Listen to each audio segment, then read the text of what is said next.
welcome.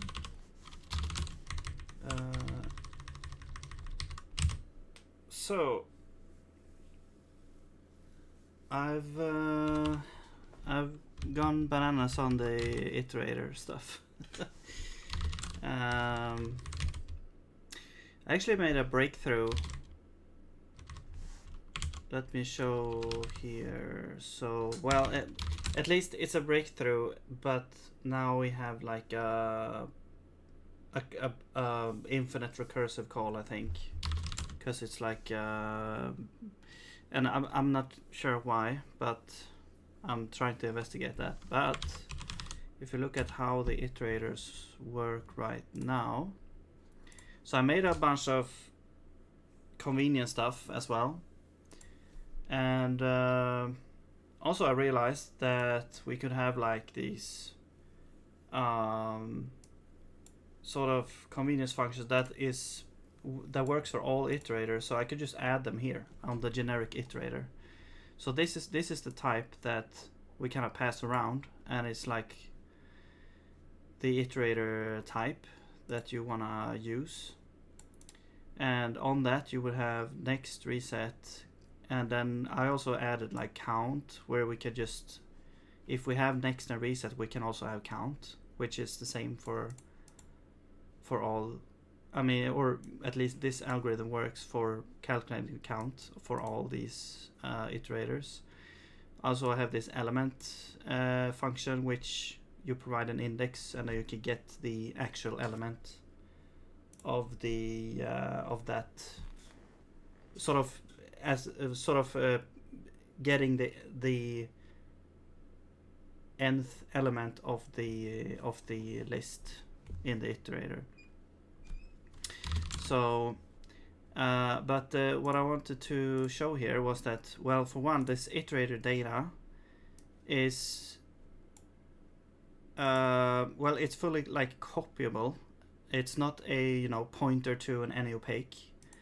It's just an array of 32 U8s here. So, and this it has this funny sort of data, or I mean type here with align 8 and stuff, because I actually made the, well, let's go here. I made this function here from. So this function, it converts any iterator. So let's say you have an iterator here, the example here, my iterator, and we have a function next, which takes my iterator and returns a nullable of the thing that you wanna, the element here. And it does a bunch of logic in here to return stuff. And then we also have a reset function. Now, if you have this form of struct, we can make it into a generic iterator automatically using the from function.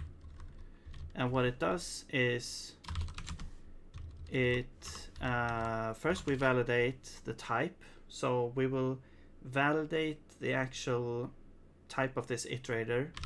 Let's go through that. So we basically, here we check, okay, is the size more than the maximum byte size? So does it fit in this byte array? If it doesn't, then there's an error, and it says that it's more than whatever is in there. And what you can do then is either like redo your iterator to make it work with the byte size that we have, or we can also just increase the max byte size, which will increase the byte size of all iterators. But if and then you would have to, you know, decide if that's a problem or not. And then we also check for next and reset functions. We check their types, like the result type of next. We don't check the, I guess we don't check the parameters. We just check the return type here. But it's basically a check to see if you've basically implemented the interface, so to speak, correctly here. So you get a whole bunch of nice error messages if if you haven't done it correctly. Okay, so that's the validator. And what else is happening in here? So we also grab the element of the iterator. So basically, what type is the iterator sort of producing? So if you have an iterator that produces strings, that's gonna be in T, and it's gonna be like without this nullable here. So basically, if you think of the return type of next is a nullable, and then the element of the iterator here. Now we make this generic sort of iterator type here with next and reset, which basically just converts the iterator data that we looked at into a pointer of the type that you're actually using for the implementation. And we're using this bytes as value function to turn the bytes into the, this is a standard library function. So we're turning the bytes of the original iterator implementation into a pointer to it, and then we can just call next on it. And the same for reset here. And this is a pattern that could be used for any sort of this type of interface. If you could just add more functions, so you just do the same pattern here.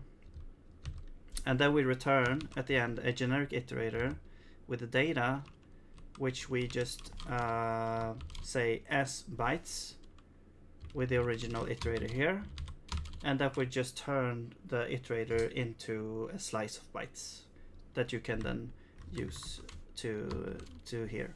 But that's all done in this function automatically from. So you just have to define an iterator yourself in a struct, like the one that we have in the example here, and then use from like this on one instance of that iterator, and you would get a generic iterator out of that.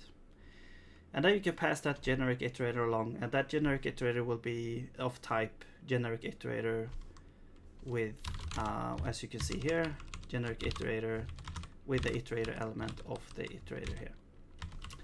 So then you can pass the generic iterator along. You can have, let's say you have a function, which I actually have in this project. You have a function that takes an iterator of a certain type, and you have different ways of producing those. Like you have different types of iterator, or different implementations of the iterator that produces the same element. So you could pass any implementation into that function now, instead of having it like just one sort of hard-coded iterator struct,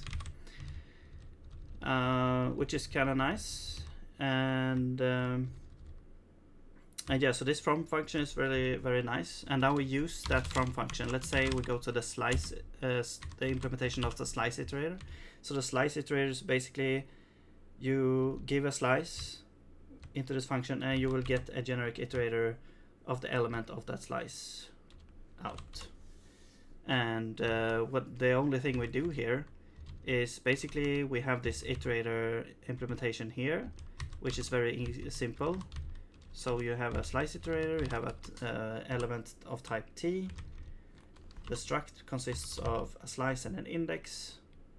And the slice is just, it's the slice of the thing that you want to iterate over. Index is internal to keep track of the index. And yeah, the next function, yeah, it's very simple implementation here, and reset just sets index to 0. Okay, and then and then we just call from on that to get a generic iterator out of that. So this before was a lot more, I would say it's, whoops, I was just gonna check. Oh yeah, I still have the session from yesterday here. Or not yesterday, like 2 days ago. Oh yeah. And so I was just checking so I could like log in so I don't miss messages on this window here. But anyway, so now we have a very simple way of like creating these iterators. And another very, very important note about this, or that I actually discovered here, is that now the map iterator, I actually like discovered that we don't actually need to store, and like we don't need to get like a pointer to an iterator here, or at least I don't think we do. This might be where things gets weird, but the inner iterator here, we can basically just copy this entire thing as long as this is the only thing in this struct. Then we can refer to another generic iterator, because the data of the generic iterator is as large as this inner here. So if we go to a generic iterator, we can see that the only thing that's actually stored in the data here is this. So this is like statically known, this is comp time known, this is not. So this is the only thing that is actually stored in memory. And so if you have this, then it's gonna be exactly the same size. So it's actually possible to have this map iterator without referring to another iterator with a pointer like this, which means that now when we actually define a map iterator, like let's say over here for example, we can now actually just create this slice iterator directly in here. Before we had to actually do slice iterator like this, okay, and then pass it in like this, because otherwise this would be like a constant pointer. But now, since we're not using pointers, we can simply define it like this directly, and this is way closer to what I had in mind at the start. So now this is a lot more like easily composable. And furthermore, I actually removed the like input and output types so you don't have to make them explicit here. You will just have to put the iterator that you want to map over here, and then the mapper function here, and then you get an iterator out. And I will actually want to see if we get whatever we get from here. So it doesn't actually, so the LSP doesn't really know what it is, but the compiler will know what it is. So that's what's important, I guess. But anyway, this sort of operation will work here, and it led to a whole bunch of like simplifications. Instead of looping through the previous, like if you compare this to using array or allocated arrays, or allocated like lists or slices, I mean, well, you don't have to deal with allocator, you don't have to allocate slice, you don't have to loop through the thing every time. So you actually save a whole bunch of computation on that. So each frame is basically, before we maybe did like 3 or 4 loops to loop through the entire thing and the entire slice, and created these intermediate sort of slices. Now we actually just create an iterator that will basically call a bunch of functions on each element, and do the same thing basically, except it does it like it just loops through once now. So very, very, very nice. And well, actually here I can show you, because now we have dialog container get shown infos, all right? And what's happening here is we get a list that we have to free up, but I implemented get shown infos, except it returns an iterator instead. So get shown infos iterator, which yeah, it's very nice. It's like it turns this iterator into a generic iterator. So now we get a generic iterator of dialog option info, and we can use that instead. So let's change this to use the iterator version instead. And now we don't need to pass the allocator. We don't need to free this options iterator here, and we can still use it here, except now we just pass in options here instead. So we don't need to create like a separate slice. And this is also nice because, well, and also now allocator is, we don't even use the allocator here. So yeah, I really like that. And yeah, so we don't need to create a slice iterator. We just pass this iterator directly because it's a generic iterator. You can pass it into any function that takes the generic iterator, and map iterator actually takes any type of iterator in here. Well, I guess it has to be a generic iterator, maybe. Actually, maybe it doesn't need to be a generic iterator. Well, here we kind of say the type has to be a generic iterator, but I think technically, no, it has to be a generic iterator because otherwise we cannot store it like this. So it has to be a generic iterator, but it's easy to create one because you can just use the from function to do that. All right, so that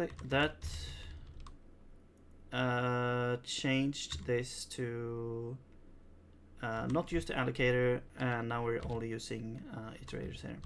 And we also, the way we're doing this here is we don't have to loop through like this now. So what we're doing instead, so before we actually created an array list, we went through each of these keys that you put in here, and we grab this option info, which that's a hash table lookup here. Then we do a filter as well, so we check if that is shown. If it is, then we append it into the array, and at the end we produce a slice from this result there. So that was happening before. Now calling this function will not actually do anything. It will just produce this struct here and the generic iterator. But this struct, what it does is when we call next, then so that's when things are happening. So it's actually, it doesn't do any work until you basically pull the sort of information out of it. So it's like it's a different kind of approach to the whole thing. So we call next, then we do first we check if we're at the end, we return null. Otherwise we grab the current key, we increase our index by 1 so we don't get stuck on the same index all the time. That's like an infinite loop if you don't have that. Then we grab the info just as we did before in the other function, and we also have the filter built in here as well. And if the thing is shown, then we return the current info that we got. If it's not shown, then we actually, to make the filter sort of, to make this function actually work, we have to then check the next value. And so we just call next again, which will go in here again, and it will check, okay, do we have it, are we at the end? No, then we do everything again, and we'll get, okay, is this one shown? Let's say it's true, then we return the info. But let's say it's not true, and we call ourselves again, and let's say we reach the end, then we return null, so we're done. So this acts as both a filter and a map, you could say.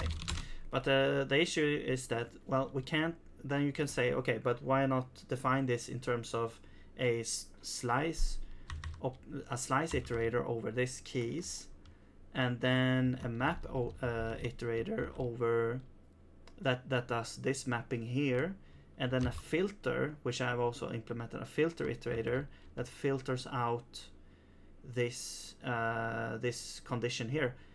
Well, it would be possible if we had access to this pointer here, but since we don't, then there's really no way of actually adding that state in to one of these generic iterators, because well, the filter iterator, for example, it already fills up the entire space with the inner iterator here, because it needs to know which iterator are we filtering on, and then the filter function will actually have to know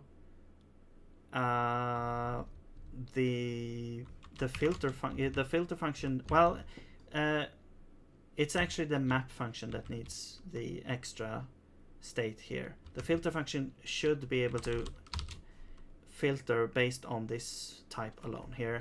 However, the map function is the function that actually needs the states here, and there's no way of really adding that state in, since again the map iterator also has this inner part, so we can't add another like context thing here, because that will make map iterator larger than the generic iterator, which we cannot do with this setup that we have here. Now, we could maybe do some shenanigans with generic iterator. Maybe you could add some extra sort of slots, maybe at data, where you put context here.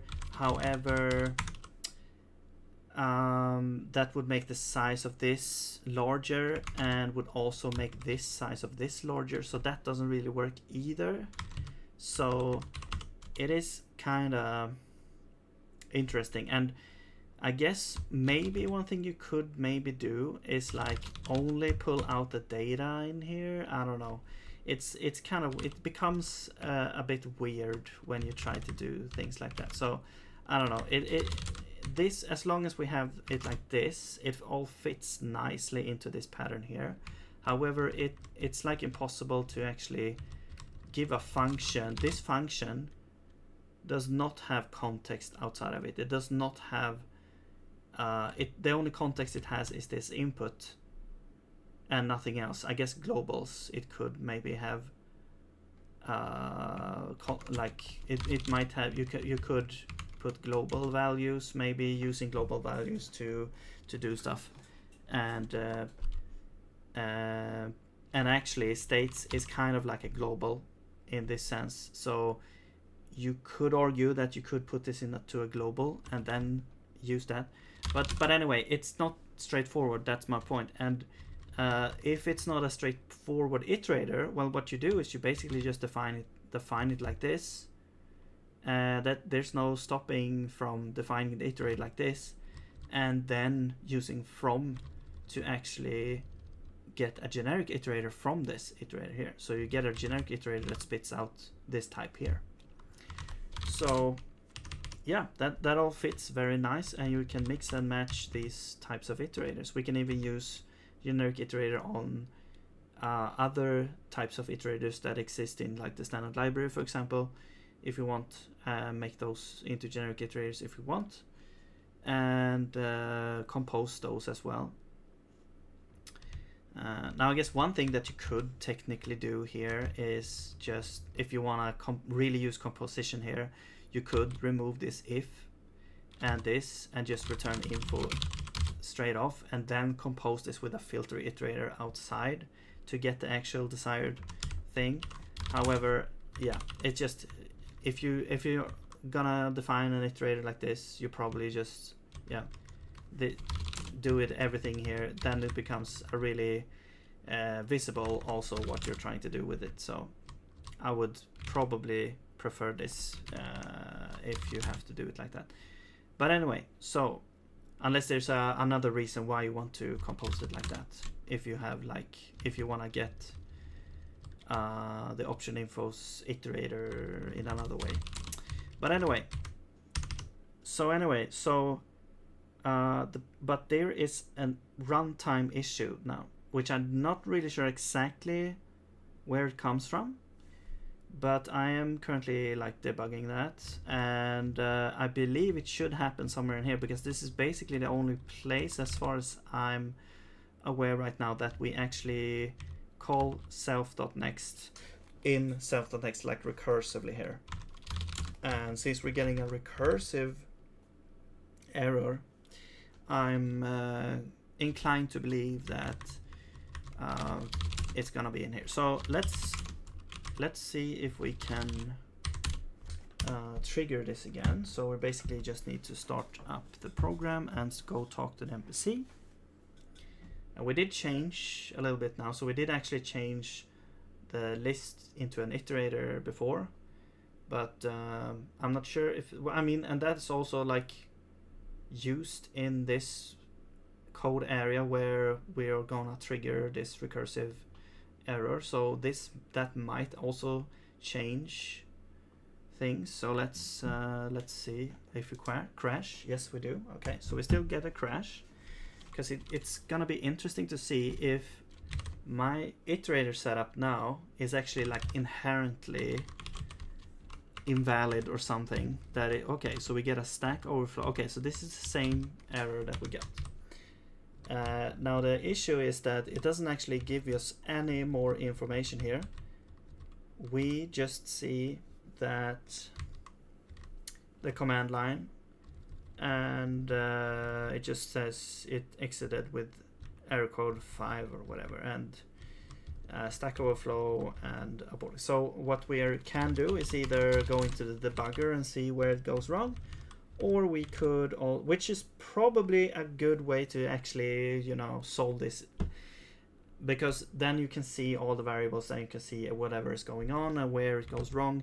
However, I haven't really set that up in this environment. I could say I do have it in VS Code on Windows, but I'm just gonna take a guess, and I'm just gonna log here and see if this is where it actually ends up happening. So I'm gonna say shown info operator dot next, and then I'm gonna say what I is here, so self.index. So let's just see if we get a whole bunch of these logs now, and if that's the issue. And if it's not, then it's somewhere where I actually forgot that we do this also, because it doesn't make sense to me that this would be the place. Okay, shown info. Okay, so it doesn't do this at all. Interesting. Well, okay, so let's go over here, and what I'll do is I will close off some of this functionality. So what I will do is I will just do a return on draw and see if this is the actual, like, so I will turn that off, right? So now we're not drawing anything. That's like one of the main functions in here. There's 3 main functions. There's draw, there is handle input, and what else is it? Let's see where it. Oh no, this is the, okay, I was thinking of something else. This is draw, so this is the dialog system, that's right. So we have draw and update, those are the main functions here. So update, basically, let's just, I mean, if we just return here, nothing's gonna happen. So I'm just gonna check, just to be extra sure, that this will not crash now. And of course we have to apply fix all here to make this compile.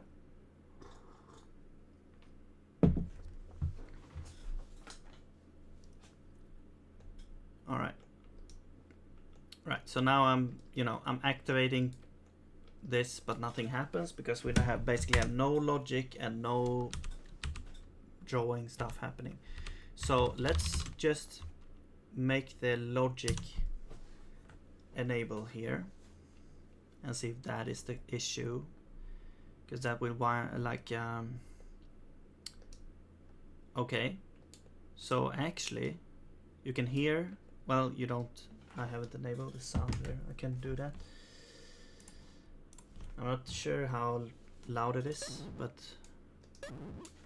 maybe I can raise the volume a little bit.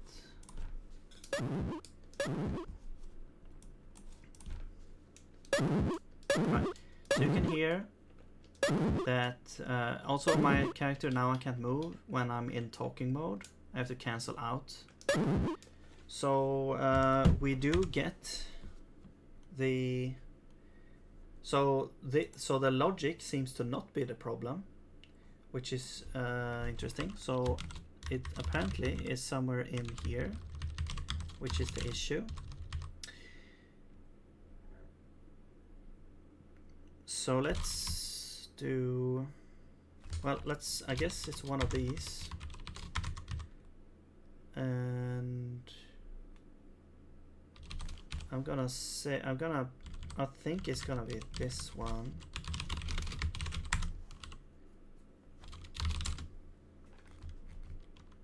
We'll try, because I believe it goes into active dialogue the first thing it does. This should crash it, I think. Yeah, it does. Okay. But let's actually see if this crashes. So in theory, this should work as long as the dialogue now gets, you will get the sound, I think. Yeah, and that it actually doesn't crash, but it doesn't show anything either. Interesting. Oh yeah, it doesn't go in there because we still have the active dialogue, I think. Well, let's see. So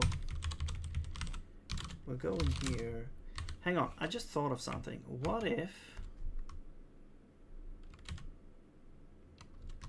if the size of this is 0? Let's say it's just to, well, then this should just return null and then we're done, right? Yeah. Okay, but let's see here. So this is the place where things are going wrong. This shouldn't be the issue. Let's see. I mean, it should be the thing that we changed. So here is the thing that we changed here. So get responses now returns. You can see the return type there is a generic iterator. And if we go in here and check what this is basically the same. I think I did a similar thing before, but let's just go through it. So we have basically two cases here. If we are at the starting dialogue, or if we're not at the starting dialogue. If we are not at the starting dialogue, then it's a simple slice iterator over the responses of the current option. So that's a very simple thing. If it but that's not the issue, because we're not at, or we are at the starting dialogue. That's where it actually crashes, because that's the first thing that happens. So we should be getting in here, and we are getting the shown options iterator here. Then we have a map iterator as well. And so the map iterator, if we just go into the map iterator and check the implementation, we can see that next of map actually calls self.inner.next. So that's fine. So it doesn't call itself, you know, that would be a recursive call, but it actually calls the inner iterator next, and then we map over the value with the function. So that's very simple here. And then we also have reset here, which calls reset on inner. So that's fine. Now the initialization of map is this. So we do iterator from, which creates a generic iterator with map iterator as the implementation here. And the inner iterator is whatever iterator we put in from here. Okay. And so that iterator is in question here is shown options. All right. And the map function is basically, it can't really do anything wrong. I mean, it's very hard to make this do something stupid here. We're simply turning one type into another type. We have to return a value of this. So basically just create this value and we're done. All right. Now, the only thing I'm thinking of, this is not like a public function, so but it still seems to work. So that was one of the curiosities that I wondered about, is like, can I access this function even though it's not public? Well, it seems I can. So I'm not sure if that has like repercussions on what the function will do if, or the result of this expression here, but I mean, I guess I can put pub here and see if it does any difference. I don't think it will. Oh, now we get a oh, we get an error because of that. Okay. So this would probably not do anything, but I don't know. It would be very quirky if that was the issue. Okay, it's not. Right, so let's go back here. So, but anyway, I think I like it to have pub just because it feels better. I don't know. It feels more safe. So let's assume that this works. Well, at this point, we should get past this point because it's not actually doing anything. We're just defining what the iterator should do. So we're not actually executing any sort of code here. Well, we are executing code, but we're basically just building up our iterators here. And then we're actually calling next here. So this could be a point where we get the error. So what I'm gonna do is I'm gonna log debug here, calling responses.next, calling response.next, done. So I'm just gonna log that out and see if we actually get past these calls here, or the responses.next call. There's the crash. Let's check the logs and we'll search for calling responses next, and we can see here that okay, it's actually here where the error is happening. So it is in here where the error is happening. So interesting. Now responses.next, that's this part here. Yes, but we cannot actually actually no, that should be fine. Let's see. Actually, you know what? We could do the conversion here straight off, actually. We don't really need the next and reset to be like iterator data. It's always going to be the same anyway. We could actually do that. We don't really need to define a separate iterator, I don't think.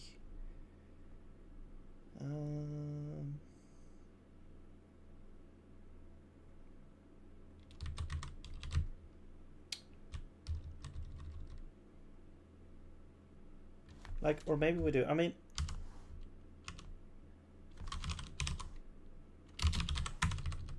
itself, I like that.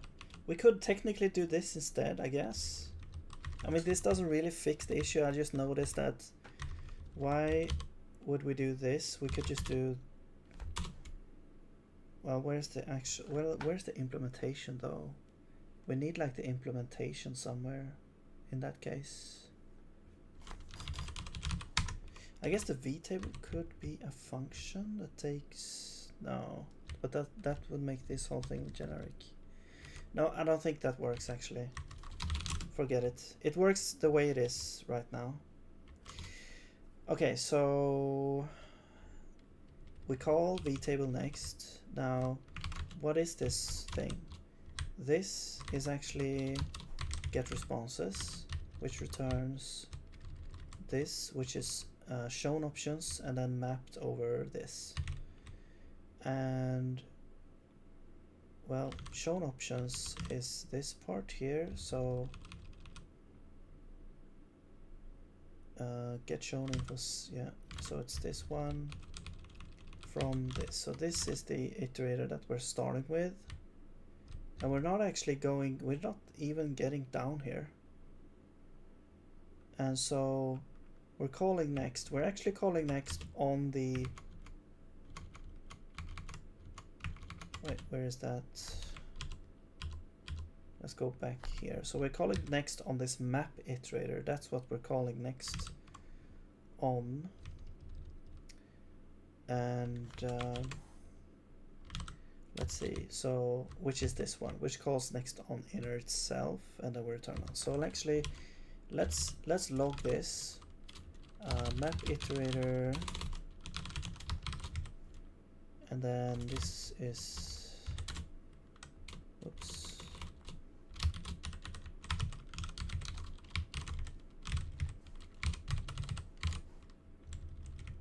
no, t is type name of t, type name of u, and then the mapper, which is I'm not sure if you can get like the function name from it or something like that, I don't know, but let's just say there. So that would be that. So let's just see if we get that. So this would be next here, so we call that, then we actually call, oh yeah, we call next on inner, which should call where was that, dialogues, yeah, it calls this one, so we'll call it now shown info iterator next.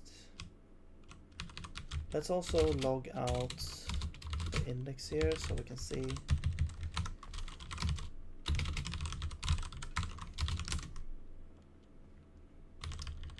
I guess we can call out length as well. I mean, log it out, I mean. Okay, so now we should get some information at least. And again, I could, you know, oh,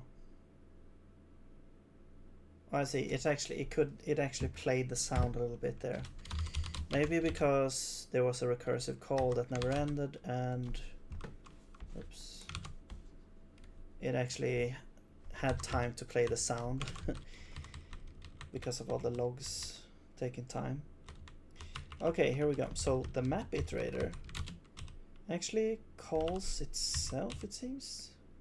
Okay, that's very strange. Yeah, from option info to response. Hang on. Well, yeah, I guess it is option info to response because we're mapping this, which is option info, and then we're making it into response. So interestingly, this calls itself.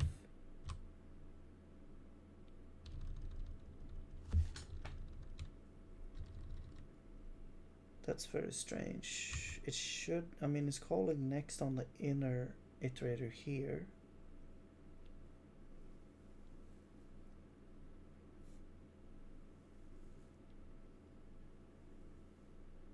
Hang on. No, wait.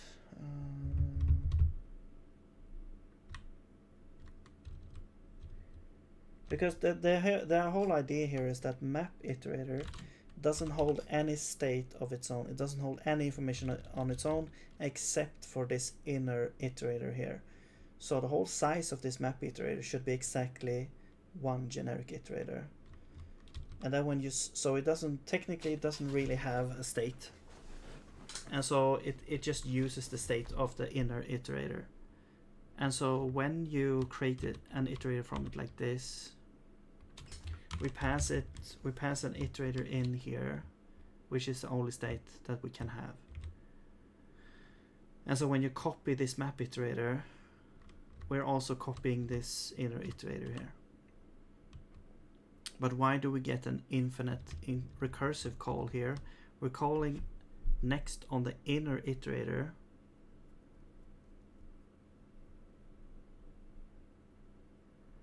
Is it because we don't know the type of this? Or, I mean, we do.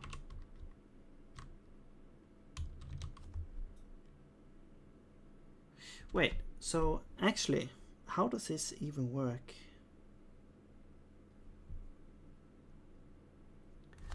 Yeah, because this is like comp time.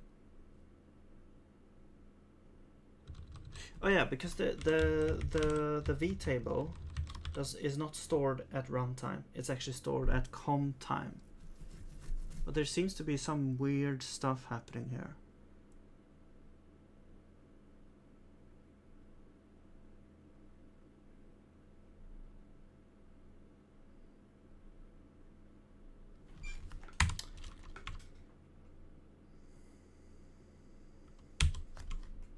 Like, what if we just log the v table out? Let's log the v table out here.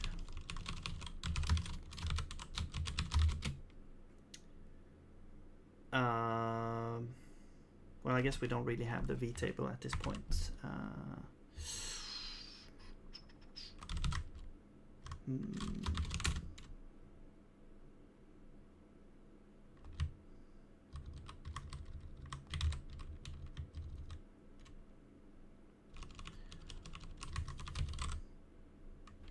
I guess we could log it here.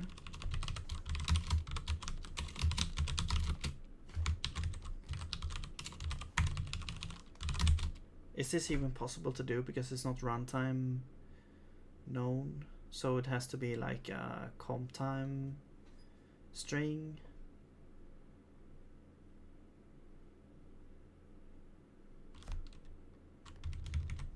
So I think if we do this, it's gonna be like a maybe like a compiler. I don't know.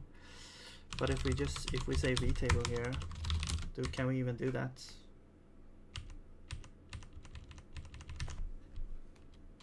And let's also dereference it, I guess, if we can.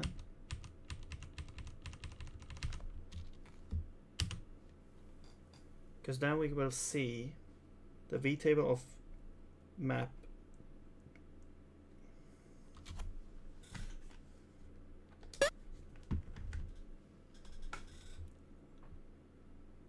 Right, we got a whole bunch of logs and then it quit out here. So vtable.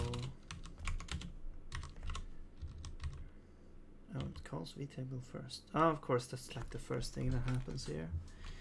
So here we can see that vtable of generic iterator, vtable next is a function that takes. So this is the no wait, this, yeah, it returns the dialog component option response. Yeah, that's the map iterator. Right. And then we go into map iterator.next. Fine. And then that calls next on inner, which is gonna be this one here. So this should be different now. But I mean, it doesn't seem to be.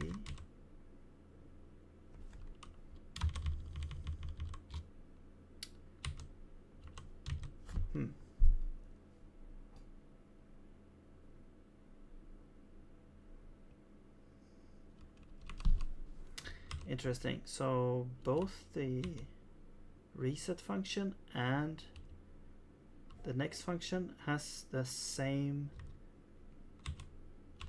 pointer. So I'm not sure why that happens. Actually, I mean, maybe I'm doing something very wrong. It could be a bug in the compiler. But I'm leaning to, I mean, of course you should always lean to it's yourself that going wrong. I mean, it is a new language, fairly new, so so it could still be bugs. That's why I'm like considering it, but especially with this like weird comp time stuff. So so yeah, because map, so this calls self.inner.next, which is this type here. Maybe like something is lost on the type itself, and it's, I don't know, maybe that's the issue. Maybe we need to keep the type of the inner iterator intact, so it knows. I'm not sure. Like, this is where I don't really know how the comp time stuff works, because it feels like we are assigning this as a value, and perhaps at runtime with different code, how we would say it. Like, it feels like sometimes the vtable needs to be like not only comp time known but runtime known, because if let's say we send in two different generic iterators with, let's say you have a list of generic iterators, then those generic iterators should be able to have different implementations, right? Different underlying implementations.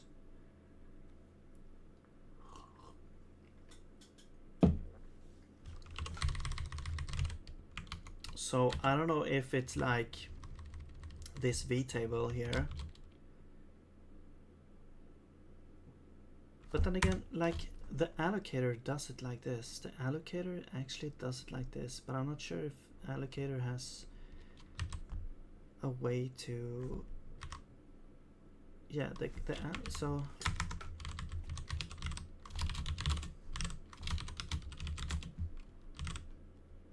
if we see here, allocator actually has a vtable that is a const vtable, and then it has a bunch of pointers to const functions. Is this where I go wrong? Maybe. Are those pointers to const functions? But also the same argument still applies. Let's say you have let's say you have a list.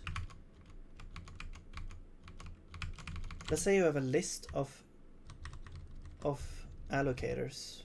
How would we know what the underlying vtable is on each of those? You have to have runtime representation there, right?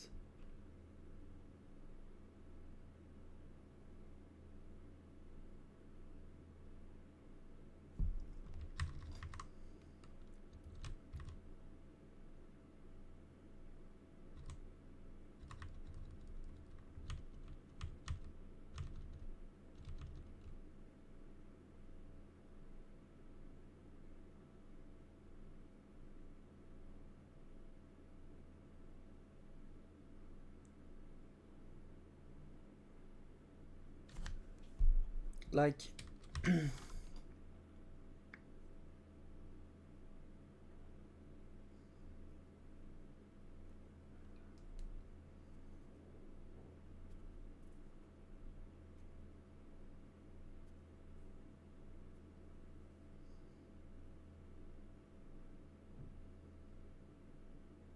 let's say you have a var allocator, like var like this, and you set it to, I don't know, GPA blah blah blah allocator. Okay, and then you change it. Then you change the allocator to be some other GPA that has a different set of rules, let's say. Like, how would we know how? And you let's say you pass that allocator into a function or something. So how would you know now which implementation to use at this point? Is the vtable stored in, like, I don't know, because it doesn't seem to be stored at runtime since this is possible. So I don't know, and maybe that is the issue here, the underlying issue that we have. Oh man, I feel like I'm going like super hard on these iterators, and it's just a waste of time. But it's actually it is not. It does. I do learn a lot about this generic sort of Zig programming and stuff. And if you don't try, you don't learn what to do and what not to do, what works, what doesn't work, what works currently and what may work in the future. So I don't see it as a total waste of time, you know. If your mindset is just to get something work, then yeah, it's probably a waste of time. However, If your mindset is more like, yeah, I want to explore, I want to learn stuff, along with also being productive as well. If I can get something like this working, I can maybe also be productive as well as solving sort of other issues at the same time. So, okay, interesting. So the V table is the same.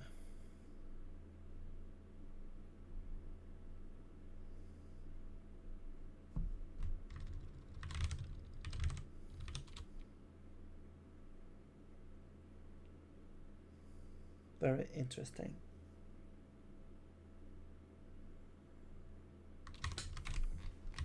And these are also like constant pointer functions here.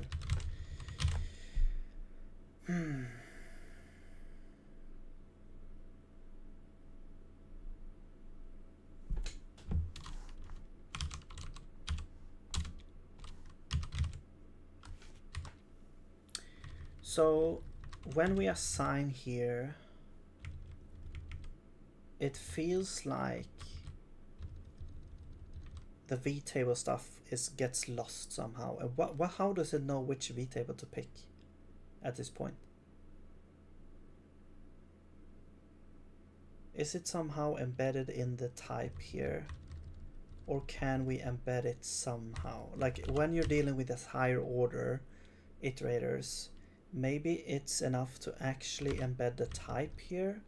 So we can embed the original type of the iterator and keep the thing here and not like define a new iterator type here. So it doesn't know which, but it's also interesting, how does it know which V-table to pick here? Like I'm guessing that depends on the internal implementation of how that works. I have no idea. But it feels like it should work somehow. So let's try and see here what's happening. So we will return this generic iterator, yes.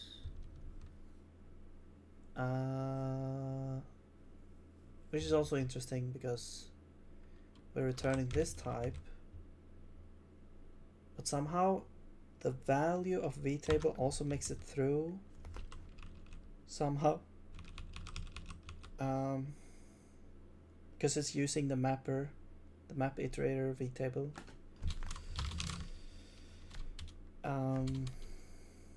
Unless I'm missing something really obvious here, but it feels like there's some fundamental issue with the V-table here.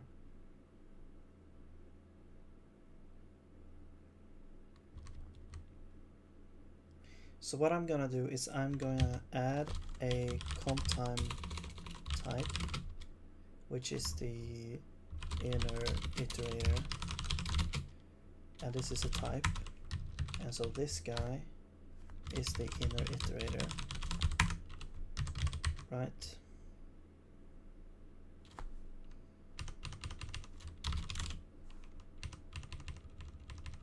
We could run, validate iterator on the thing, but I think we already sort of do that maybe somewhere, or maybe not actually.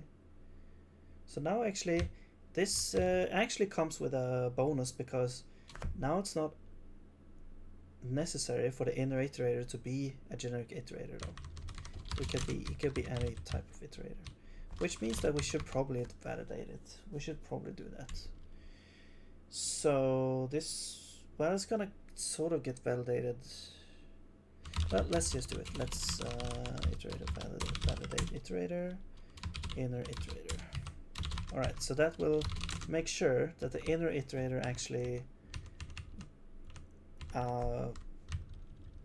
fulfills the requirements of our sort of iterator interface. All right, so here we have iterator from, we have map iterator, so now we just need to supply the type of the inner iterator, so it's basically just type of it. There we go. All right, now did that, I mean, it doesn't seem like this should change anything, but if we now run and check what's happening, will this actually do anything?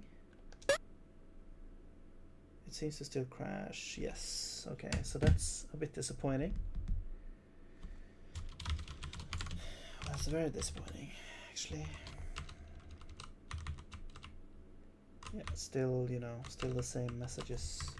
So I'm just gonna assume that it's the same thing. So we call vtable first. This, well, we could go up to the top and check. So this should be the first thing that's happening. Yeah, so, oh wait, hang on. This is different, maybe. So we have generic iterator vtable. Tag option, no, that's the map. Yeah, that's the same thing. Right, that's exactly the same thing. Yeah, and then we call next on map, and then somehow it calls the same vtable. So I don't know, man. Because we're not calling map, we're not calling self.next, we're calling self.inner.next, which is the inner iterator, which we assign here to be it, which is not itself. How could it be itself? We haven't defined itself yet.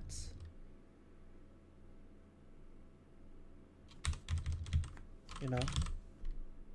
Oops.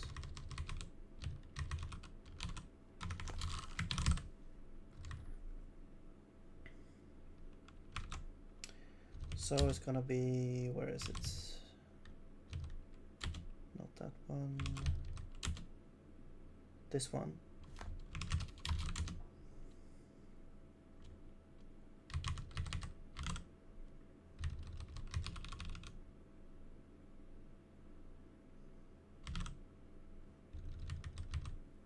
Yeah, so I don't know what's happening actually, because here we're turning this into the thing, and what's happening is the from function creates a new struct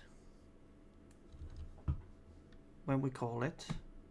So we basically generate a new type,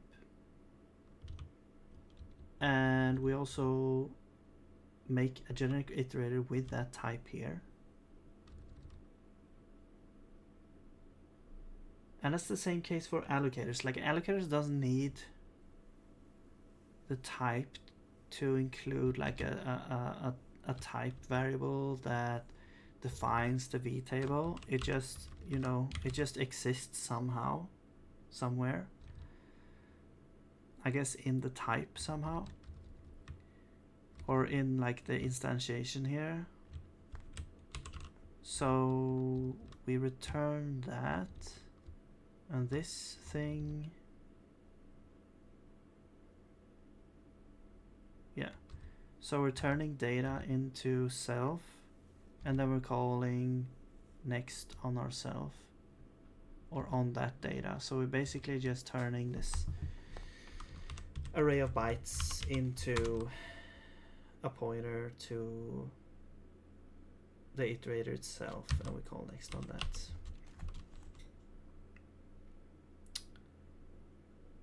Now, yeah, so now,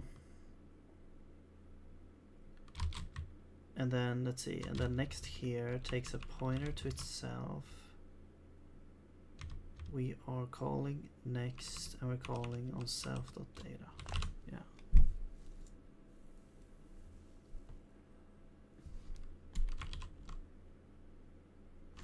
So we're creating this type here, and then we return with this type in this sort of read on, I guess, slice here. But this is not stored in runtime anywhere. We don't have a, at least it doesn't seem to be, you know, we don't have a pointer to an actual struct that defines these functions, like as pointers to these functions. It seems to happen in comp time, because otherwise this vtable would be part of the generic iterator size, and then data, you couldn't have higher order iterators or iterators that include other iterators, because then you would have both data and vtable, and since data is already the maximum size, then you can't include the vtable here. So yeah, I mean,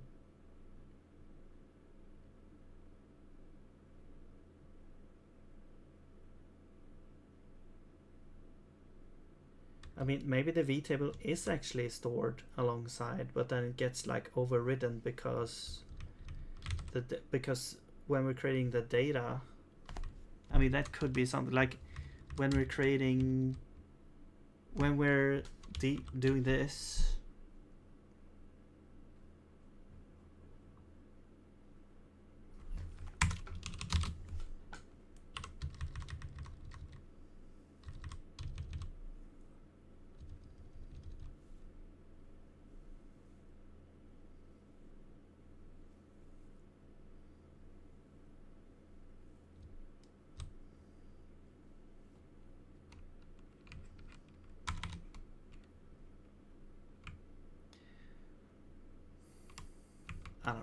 I don't know. I'm just, I'm just throwing out a whole bunch of speculations, but it never gets here. So, from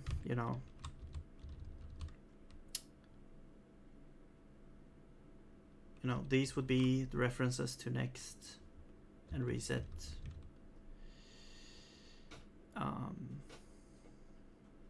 Like, I'm not even sure that manually handling like iterator data here would actually solve the issue. Like,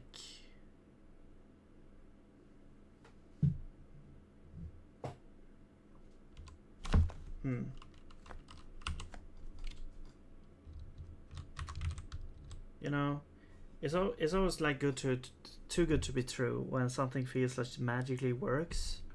It did do that at first, but then when I did a little bit more, it just stopped working.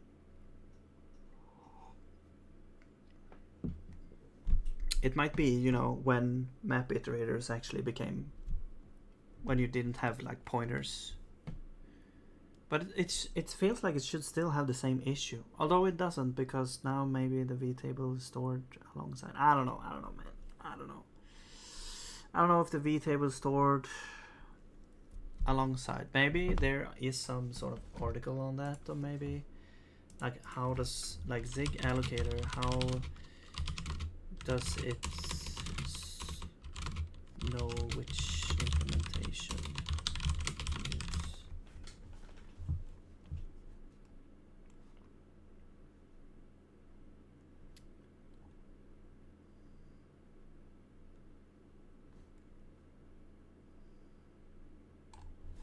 No.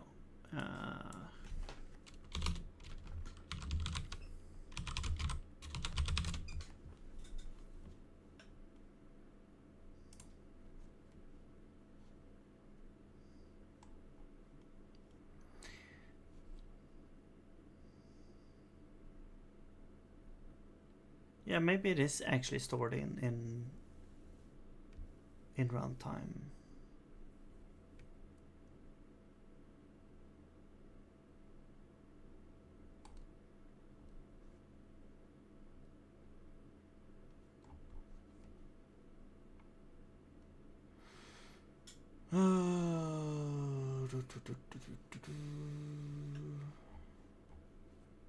Yeah, I mean, it has to be, otherwise how would it know which one to call? Like, it can't all be static, because you cannot have like dynamic stuff happening with allocators, let's say.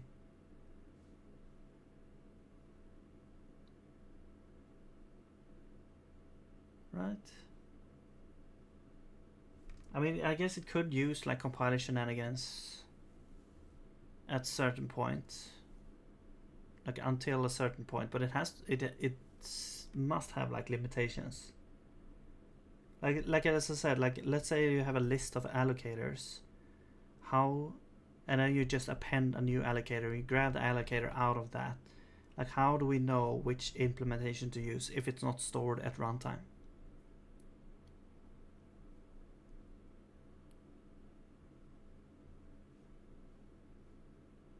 It has to be stored at runtime, right? So when I say size of generic iterator here, it doesn't seem to include vtable then.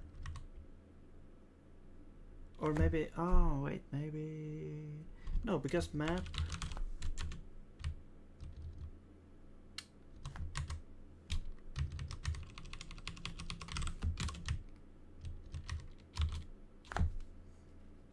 I was just checking. No, wait. Yeah, so the inner iterator here. Okay, let's go back to this.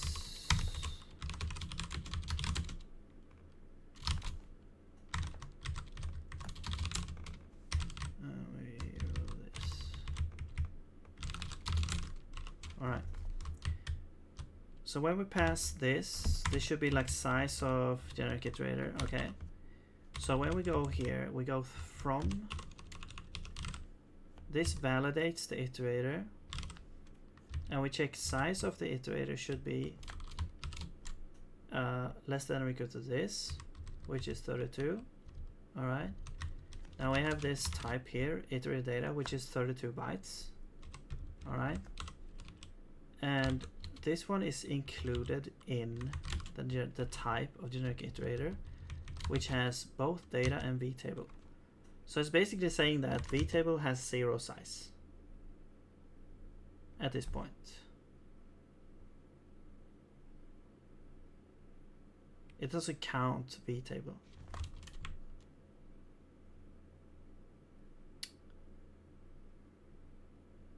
Which should be one pointer. It should be that. So this doesn't work either way. I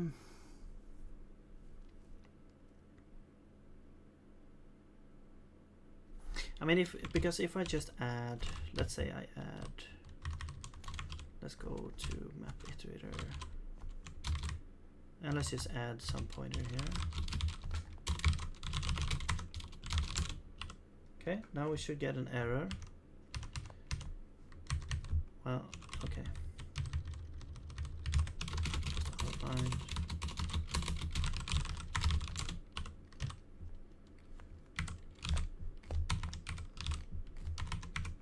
We should get an error.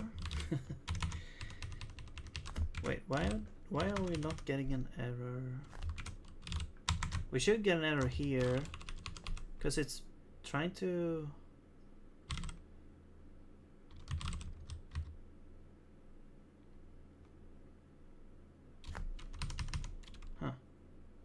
What the hell?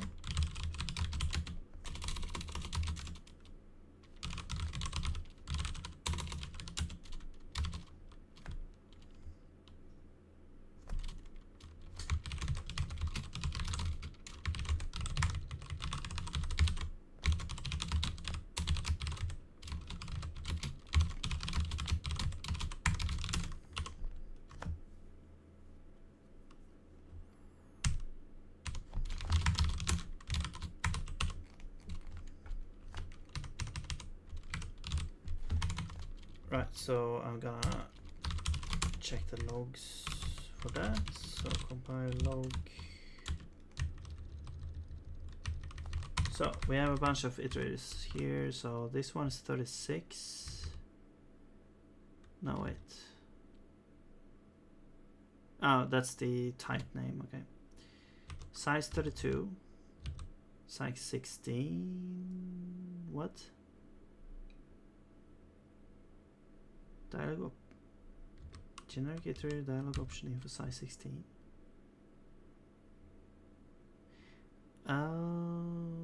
Wait. That doesn't make sense. Map iterate dialogues. That's 32. 24. Okay, this is only the one that makes sense. This one on 32. So it says map iterate is 32, which doesn't make sense.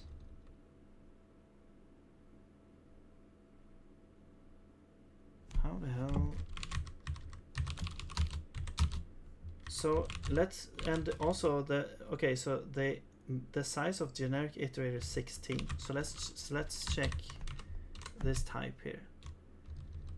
It returns this type, and this type in of itself should be 32 bytes, right? This should be 32 bytes. How is this 16?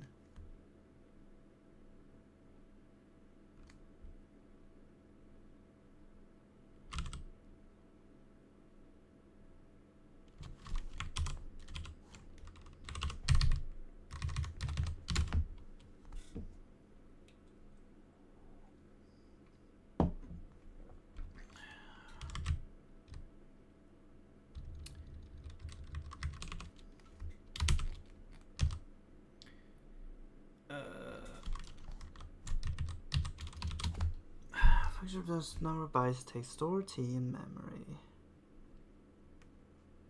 It is an array, so it's not a, well, okay, it's a pointer, I guess. It's a, I mean, it's not really a pointer though. It's supposed to be an array. It's supposed to be an array. Okay, so anyway, I think this means basically that it's impossible because it's counting the v table as part of the thing, which means it's impossible to have higher order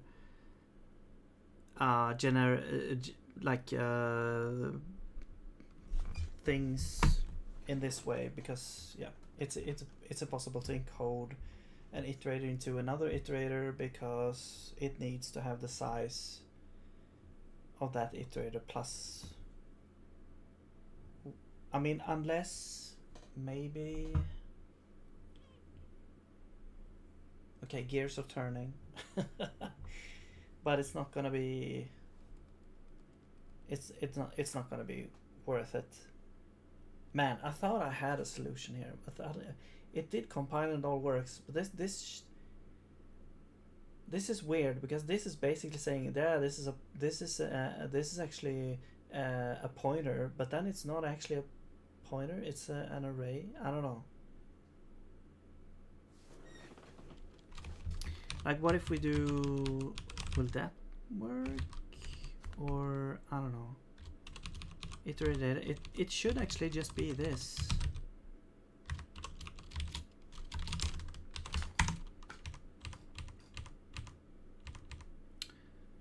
Yeah, but then this says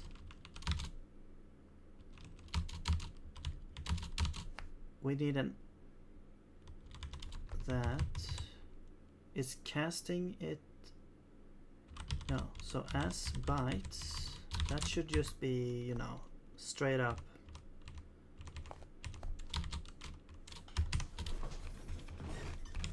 So I'm just gonna do a bit cost maybe here. Does that work?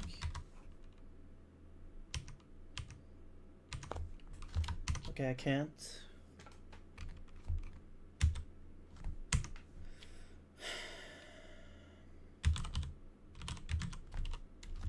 Well, maybe like if we do pointer cast first.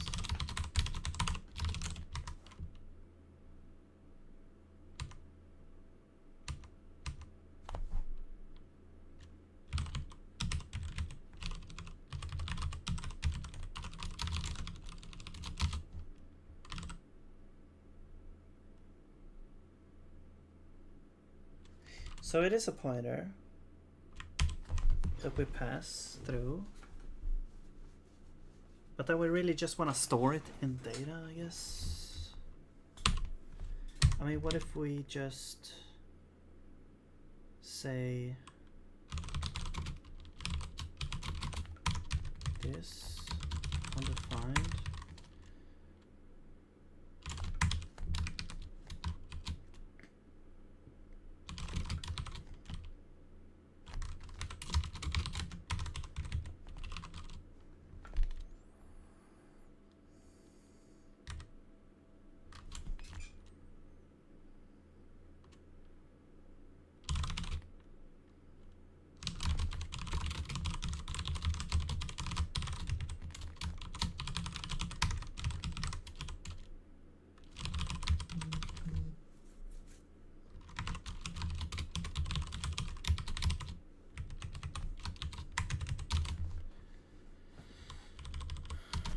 destination. Right, so this would be a pointer, and then bytes is also a pointer. Like I basically just want to set this to, no, I'm converting it into bytes, and then I want to copy those bytes. Right, so could we just do this? We're just copying the bytes, but it feels like we're like, then it feels like we are losing some information here. I don't know. But it feels like this is part of the problem here. Data should not be stored as a pointer. That's the problem.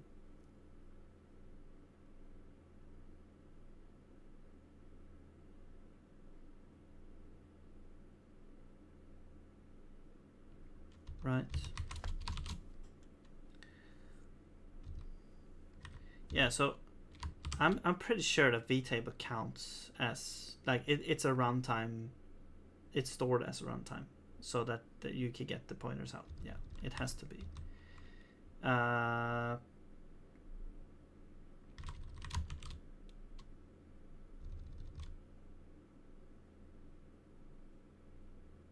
Yeah, I'm not comfortable in doing this, really.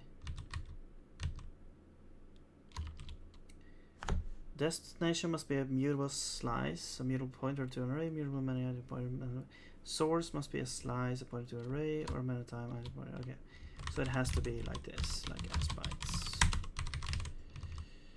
All right, and then we return this, and hopefully it will actually copy the array, like, yeah, and then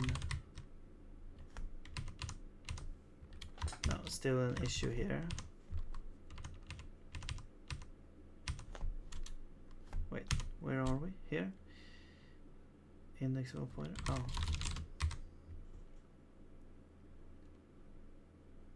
Double.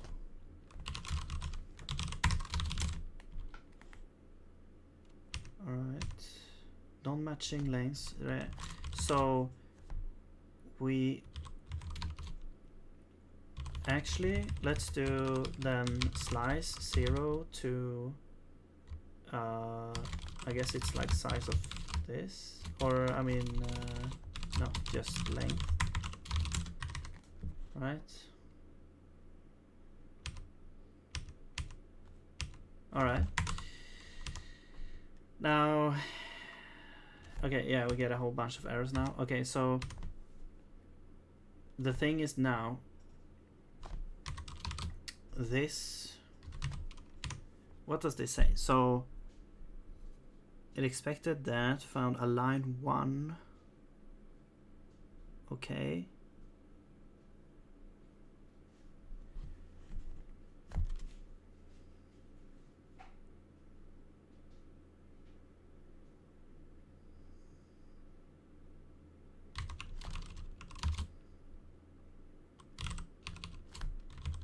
So this changed somehow. Or do I need to do like a pointer cast? How does this even, so it knows which function to call, but it's different, like alignment.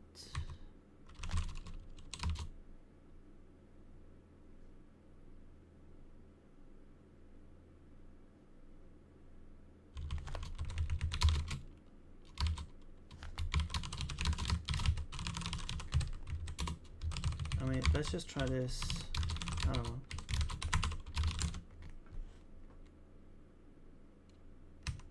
I don't know what the hell I'm doing here. I don't know if this messes up everything, or if we could. I'm gonna keep the old thing and I'm just gonna try this out. Okay, and then we have generic. Yeah, so now we get a whole bunch of errors because, okay, so let's remove this. So if we go to map now, so map, So yeah, let's remove this one as well. So map iterator, the only data it has is this inner. Now, how large is this inner? Well, we could go here and check. So 40 bytes. Yeah. So it basically saying that 40 bytes is going to be data plus vtable. That's 40 bytes. So you can't fit that into data itself. So it's impossible to have a generic iterator like this where data is not a pointer to another iterator in higher order iterators. So for map, for example, this cannot be a non-pointer. It has to be a pointer to an iterator, which sort of breaks this whole system right now. So yeah, because if we have to make this into a pointer, then we cannot copy. We can't copy this.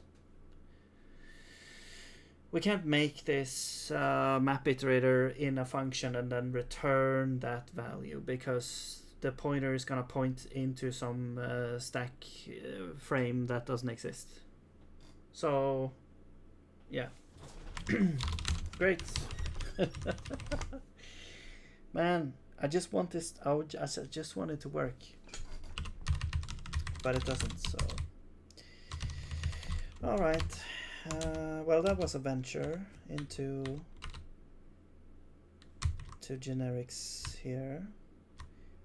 It was really cool to have like reset count and element. Well, it doesn't mean it doesn't work, you know. It just means that it's limited. So you can still work with iterators. You can still do that, but when you want to compose, like okay, so it doesn't work for this case that I have here. Wherever that is. So this works because shown info iterator, because this is just a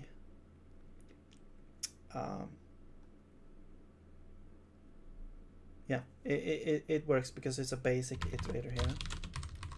But then let's see where we call this. So well, here, so here, as long as here we can use map iterator as long as the lifetime of the map iterator matches whenever we need to use it. But we cannot define a map iterator and then return it and use it somewhere else. We can't do that. And I'm not trusting the inline functions to actually work for that. That doesn't because the issue then is like, okay, even if you define it inline, then what if that function that calls the inline function returns the iterator to somewhere else? So it doesn't work. Baseline, it doesn't work, and I cannot see a way to make it work unless the problem is that map iterator should work with generic iterators, right? So that means that the data it includes is 40 bytes large. And in order to return a generic iterator from that, unless we encode the size in the type, it doesn't work. But if we do that, then we have a whole bunch of issues with actually being able to use these iterators, because it's not feasible in any way. The basic thing is that you cannot turn this into a generic iterator. That's the whole crux of the whole issue here. You can define this map iterator and return a map iterator, but then it's like that defeats the whole purpose of generic iterators. Okay, well, anyway, so I was just trying to figure out, is there a way to solve this? Like, could we somehow have a slot for a higher order iterator, but then it becomes a problem if you have several like composing several different iterators. Yeah, the problem is the v-tables. The problem is you have to keep track of all the v-tables to understand which v-table to call. That's the whole problem here, I think.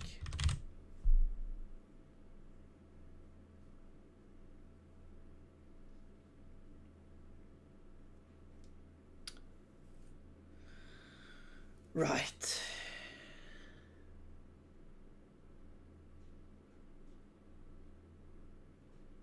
Yeah.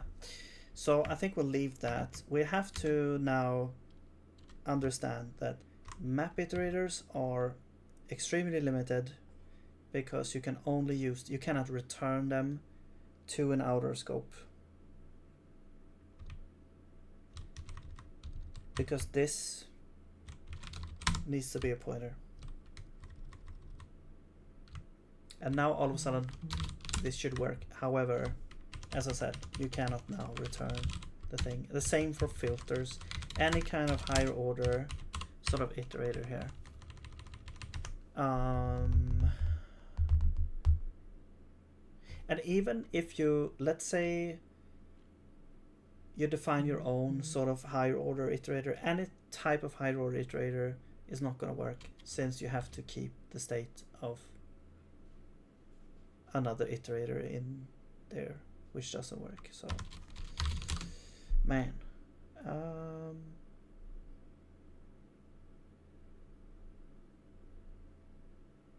maybe, okay.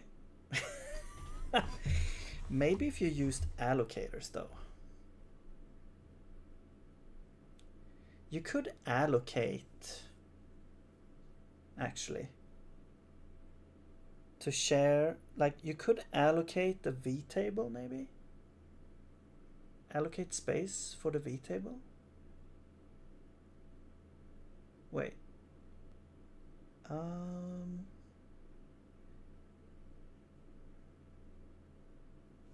so it's just a silly idea. So I mean, this is just getting more convoluted each time I'm introducing something, it feels like. Well, actually no, but now it gets more convoluted here. So let's say we have a v-table. Well, let's say we don't actually have one v-table. Let's say we have a chain of v-tables. Well, how would this work? So would you have generic it? So one generic iterator could be,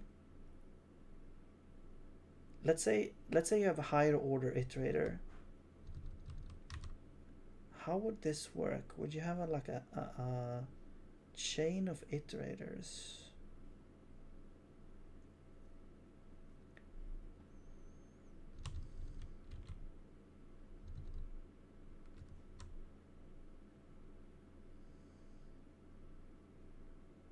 The thing about the iterators is you need both data and the v-table for one iterator.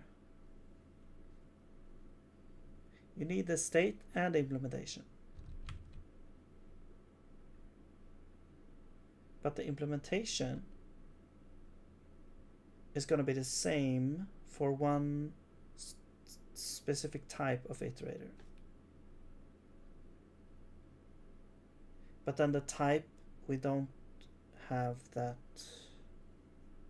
It's not going to be, it's going to be extra data that we have to, so we have to, like, we cannot avoid the fact that the data itself has to have extra data in it. It has to have like the type available for it. I mean, we could technically maybe store extra data in like an extra table, but it's gonna have like a sort of capacity to it.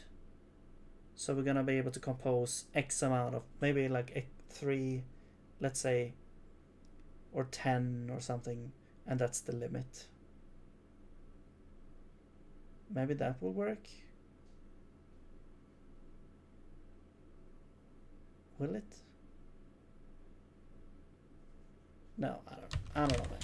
It's just gonna be, it's gonna be extremely convoluted to do with that, to deal with that stuff. But this should work, like just a pointer. I'm not sure why I'm getting this error. Oh, generic dialog option info is for. Oh, okay. So this means that this iterator, I think this is where it goes wrong here. So this iterator actually is, this is 1 point, so that's 8, 16, and 24. No, wait, this is actually 6. This is 16 itself. It has two 8 bytes. So 8 plus 16 is 24, 32. And then you add a v table on top of it, so that's 40. So this is too large. So we have to actually increase the maximum here to 40, I guess.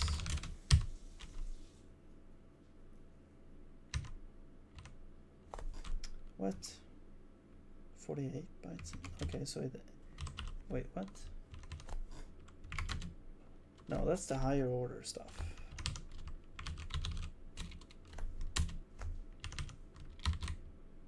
This should be, this is just a pointer. That shouldn't be.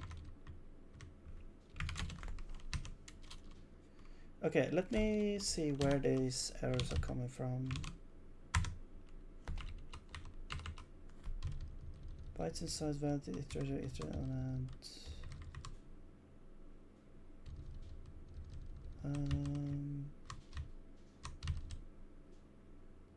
That is from map. From here. And the inner iterator. Draw choose options dialog 147. This one. Yeah, so it is. Why wouldn't it complain here though? Right, now this needs to be a pointer, I think, yeah.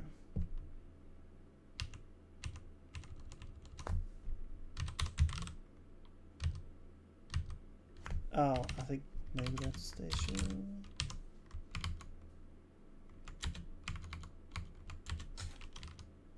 Okay. No, what's this? Expected enum structure. Found constant to right. So actually, if we go to iterator map, now we know that this should be a pointer. So we have to validate that maybe as well. We're all sort of validating it down here, but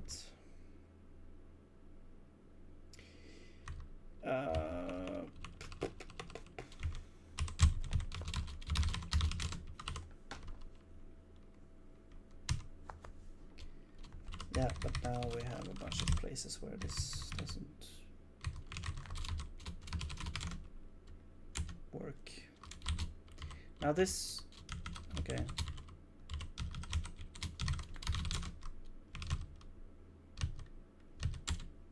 Where is it? This should work. This doesn't work. So this is the place where this doesn't work. We're returning a map iterator. That doesn't work now. Because this is gonna point to garbage data here.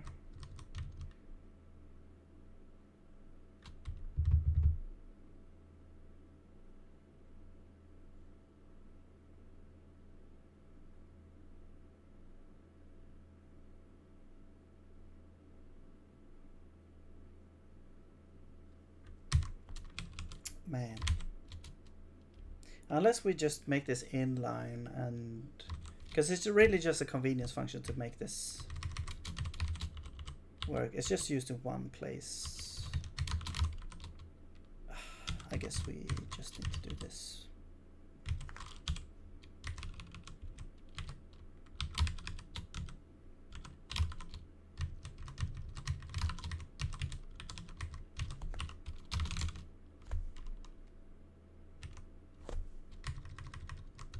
Options.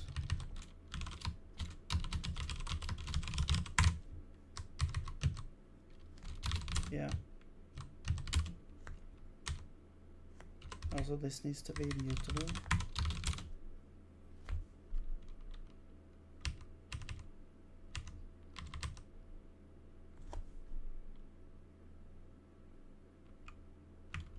Wait, what the hell am I doing? Now these are the exports. That shouldn't disappear. There we go.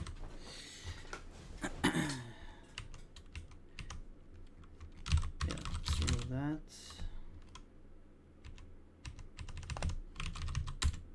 Alright, yeah, you can see here, return. This is another place where this doesn't work. This should work. We can do this. Yeah, so that one should work. But these, yeah, that one I removed. This one doesn't work. So this one doesn't work because we're returning the map iterator. And that is too bad. I mean, what we could do is we could. No, we can't. Actually.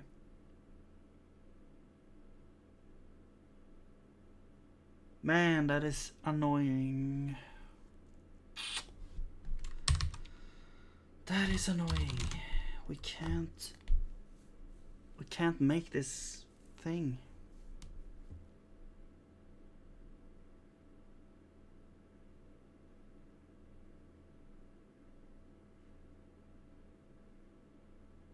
And the reason is because this.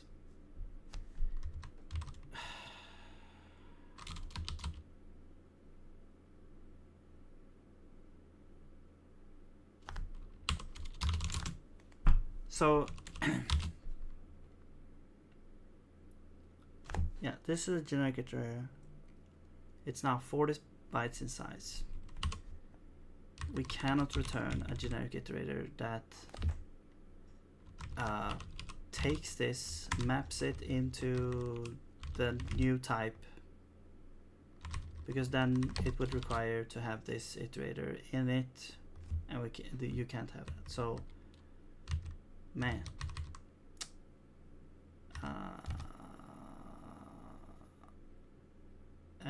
unless we maybe, I mean, the only possible solution that I can see is like allocation, like we allocate as we go along to sort of increase the iterator.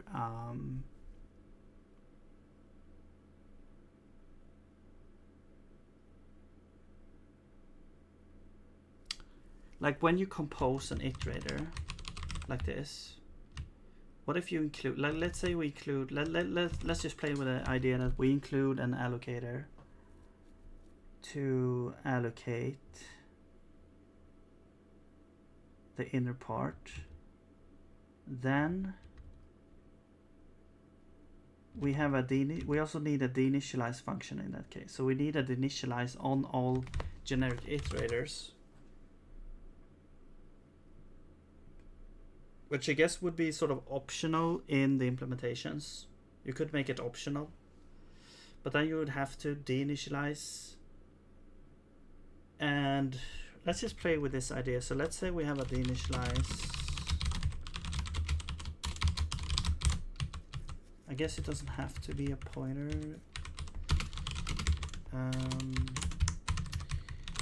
Then, I mean, we'll simply, let's say we store the allocator here as well, or we can technically pass it here. All right, and then we'll say, well,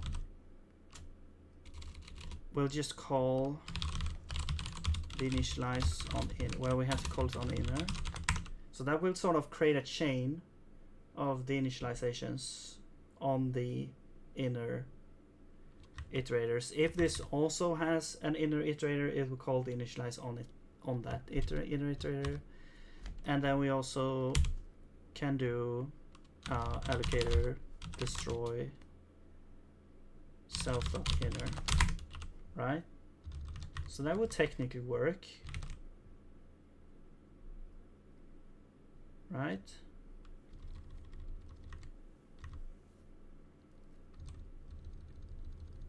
That could work, yeah. All right. It's a bit annoying to have to do it, but I guess it's necessary. So when you make a map iterator, you have to pass in an allocator as well.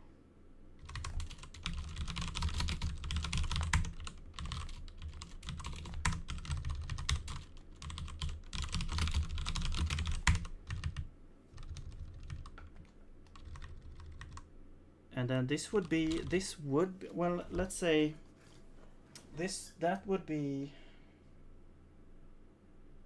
a pointer. It doesn't have to be a pointer now. It doesn't have to be a pointer.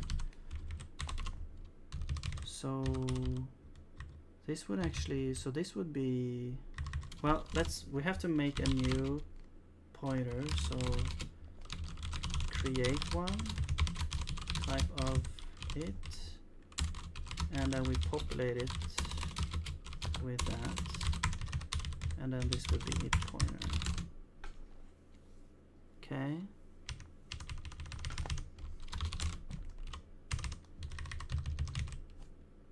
We would need to do the same for the filter iterator.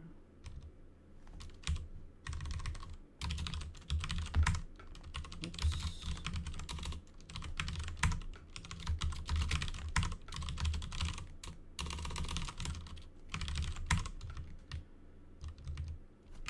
And we can do this.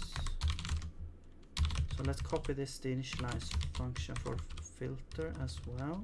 Should be the exact same code.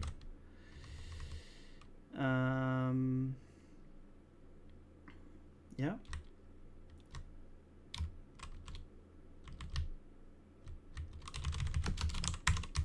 Should be pointer. All right.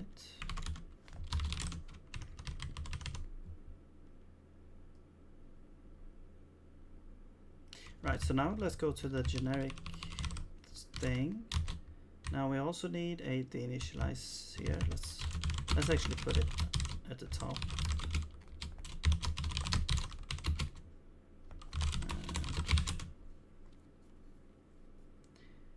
Now this would be just vtable deinitialize.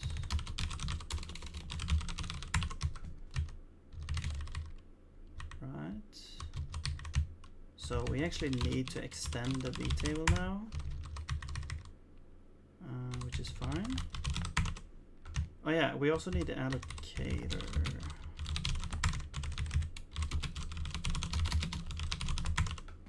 Fine.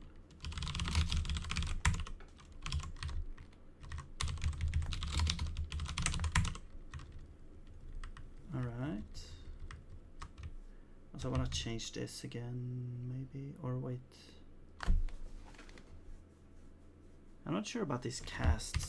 It just feels weird, these sort of weird casts that we're doing here.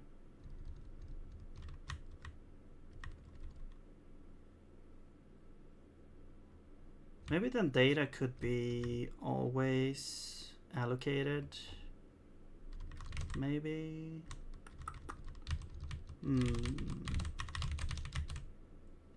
But then that kind of defeats the purpose of my iterators from the start, because I wanted to avoid allocations. Oh man.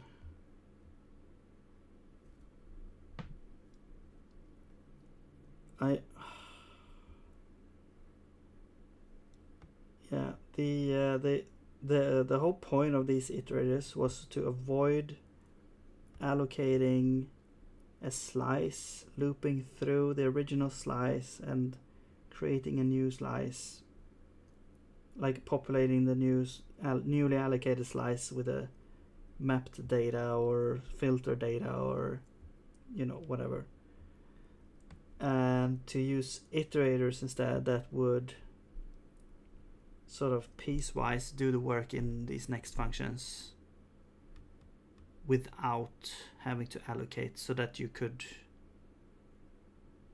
grab the source element of the source slice, do a whole bunch of transformations on that, and then produce some sort of type out.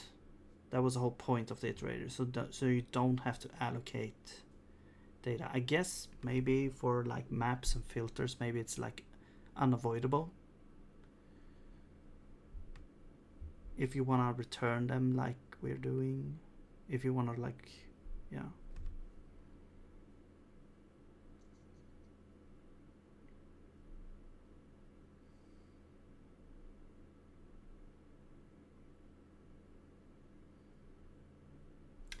Work with iterators that are, if you like the whole thing, the one thing is also like the problem is I wanna return this type, but for functions like this you can't, like if I want to return this type, then I can't use higher order iterators in here. That's the also I could just return another type. I could just return an iterator that does the map and stuff here, but then I can't use generic iterator for on that.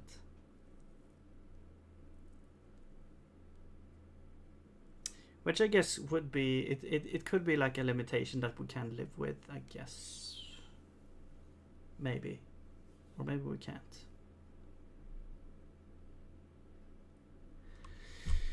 Yeah, it's just...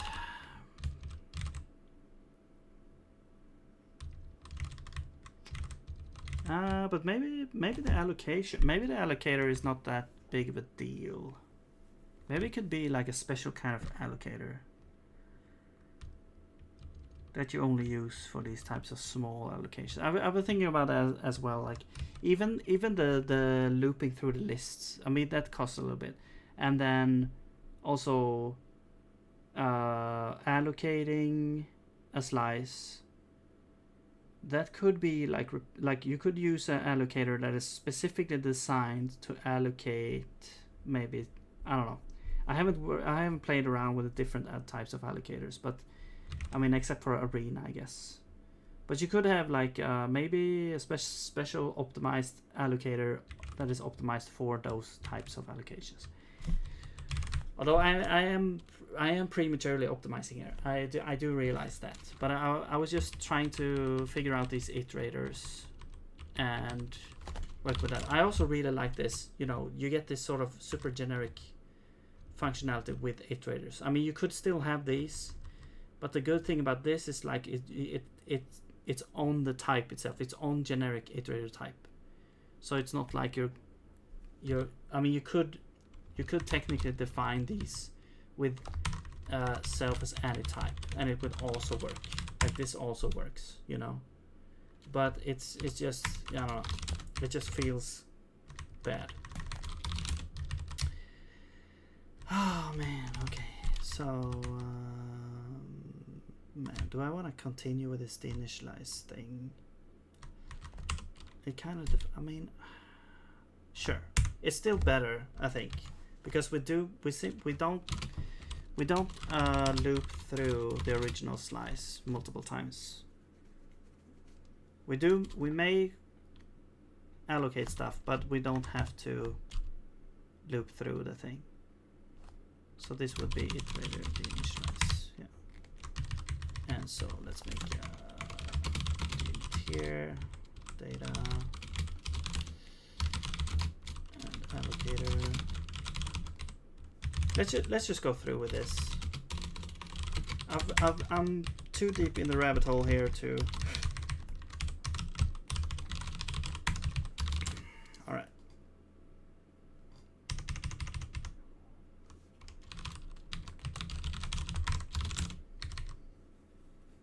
There we go. Right. So now we can see. We can also see here. Okay, you're missing the initialize in these iterators here. Cool. What I'm gonna do actually is I'm gonna check, okay, do we have a deinitialize or not? So I'm actually gonna say if we have, and the type is just type of iterator, do we have deinitialize? Then we don't need to return. Then we call it, otherwise we don't do anything because there's no, oops, there's no like the initialized logic that we have to do, so let's just skip that. So yeah,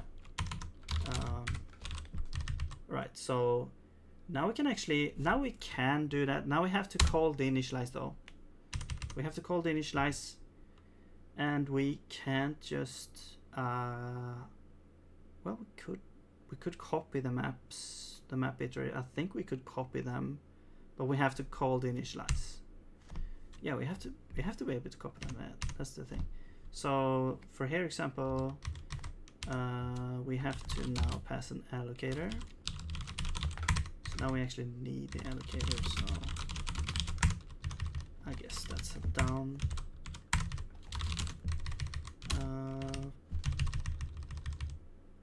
Like a I don't know. But now we have to deinitialize there. So we only need to call the initialize where the final sort of iterator is going to get used. So basically, iterators are produced. We can return them, but then when they are used, we have to deinitialize them. There. Okay. Cool. All right. So let's check here.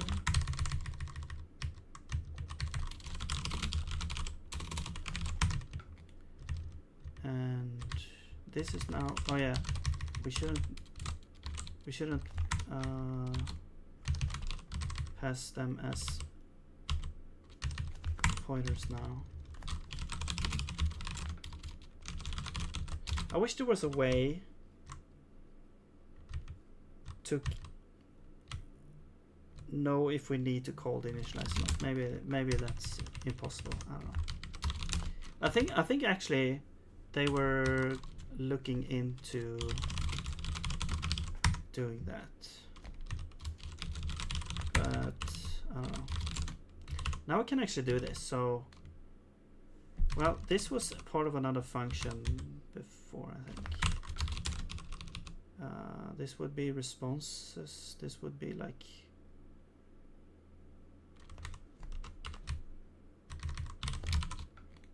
shown options to responses. Yeah. So let's do that.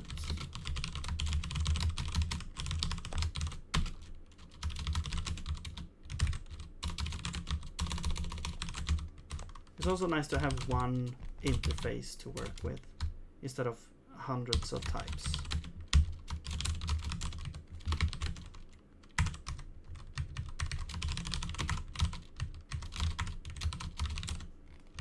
All right, and then we need applicator and show options. See, this is the nice thing, that you can pass these generic iterators as types, and they can have different implementations, just like allocators.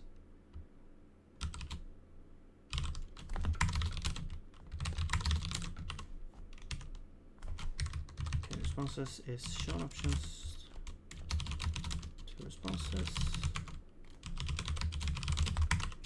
There we go. And then we have to deinitialize. There we go. All right. One more here.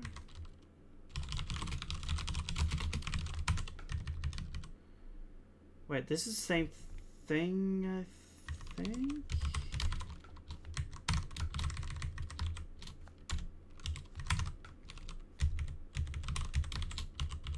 No?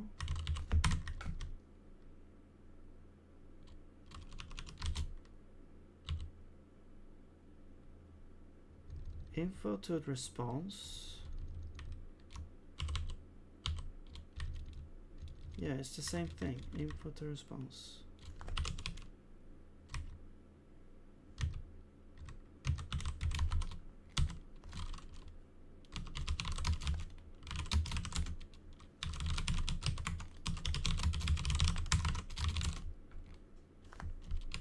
Okay. Cool. Yeah, so for example, here's an example of using this. So we have get responses. This returns a generic iterator of responses. Now the type names are a little bit, you know, massive here, but whatever. Hello Termos, how's it going? Thank you for joining here. Now this type is the same, but the underlying implementation is depending on this runtime value here. So if it's a starting dialog, then we do this implementation here.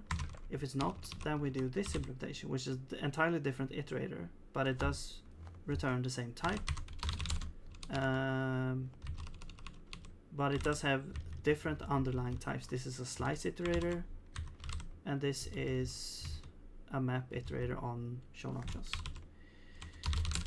So very cool there. And then this one gets used over here. Now here we actually use the thing, so we have to deinitialize here as well.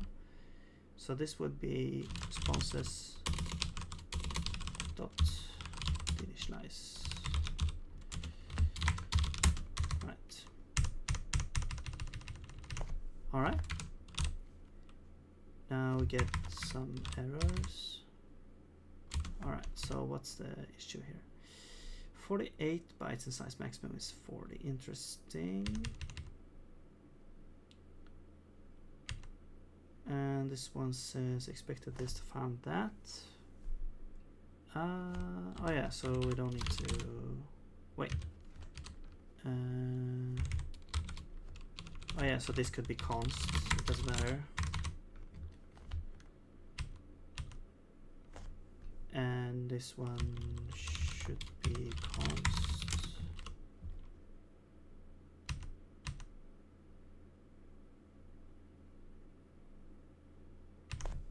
Oh yeah, and this should be const.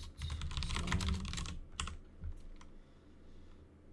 I guess I guess we could maybe pass it directly. I don't know.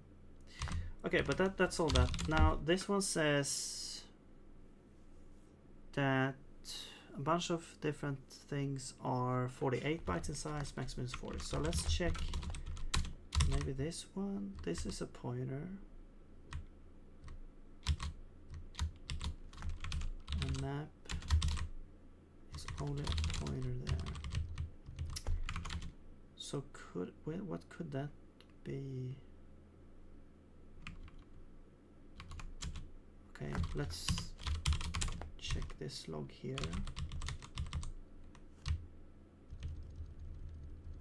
This is from dialog 149. Now this one, map iterator. So wait, which one is the first one? Is allocator, yes. This one is options. This is a generic operator or generic iterator.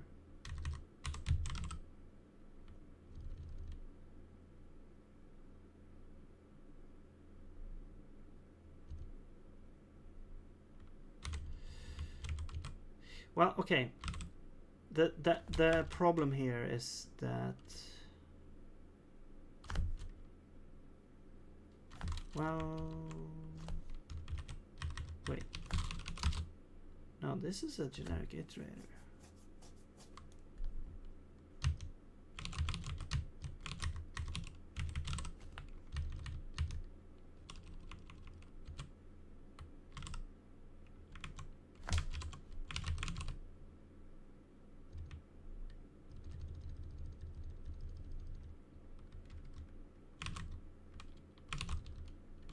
Okay, let's check the other one.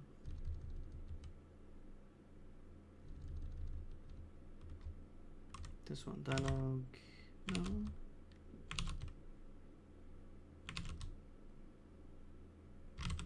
Well, this should just be like, now this is, wait, 8, 24, 32 plus vtable is 40. Well, that doesn't matter.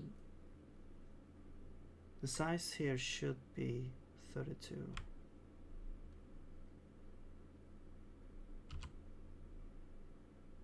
So how could it?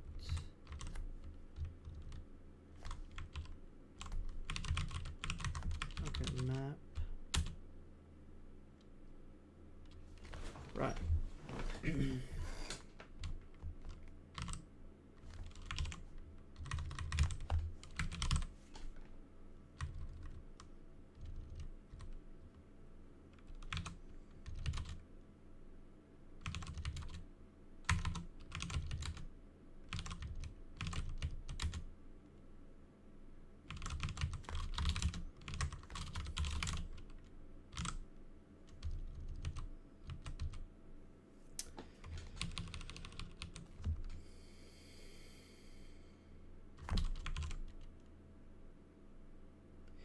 So the type is this type here. Okay.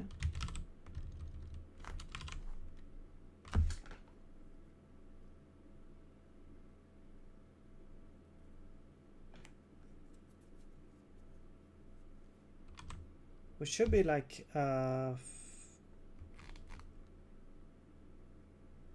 40 or yeah.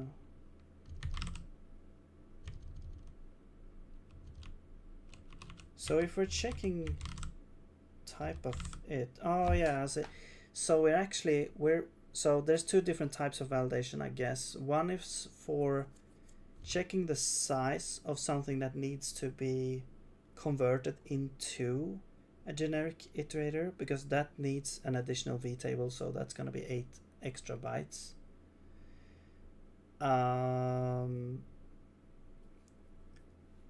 The other type of validation is just checking, okay, does it have next reset? Does it have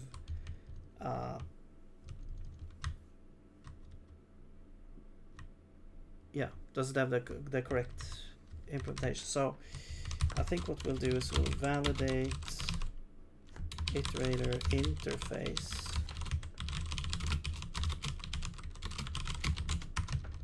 And that would be everything down here. Okay, and then this would be validate iterator size. All right, so that's two different things, right? So what we're trying to do here is we're just trying to validate iterator interface. Okay.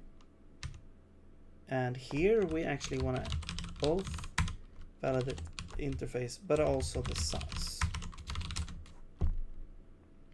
Okay. Okay. Right, so now we get this. Let's just catch unreachable on this here. And say non-filter.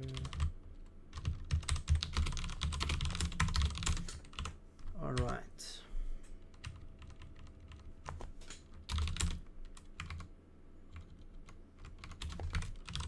Okay, so now we're back.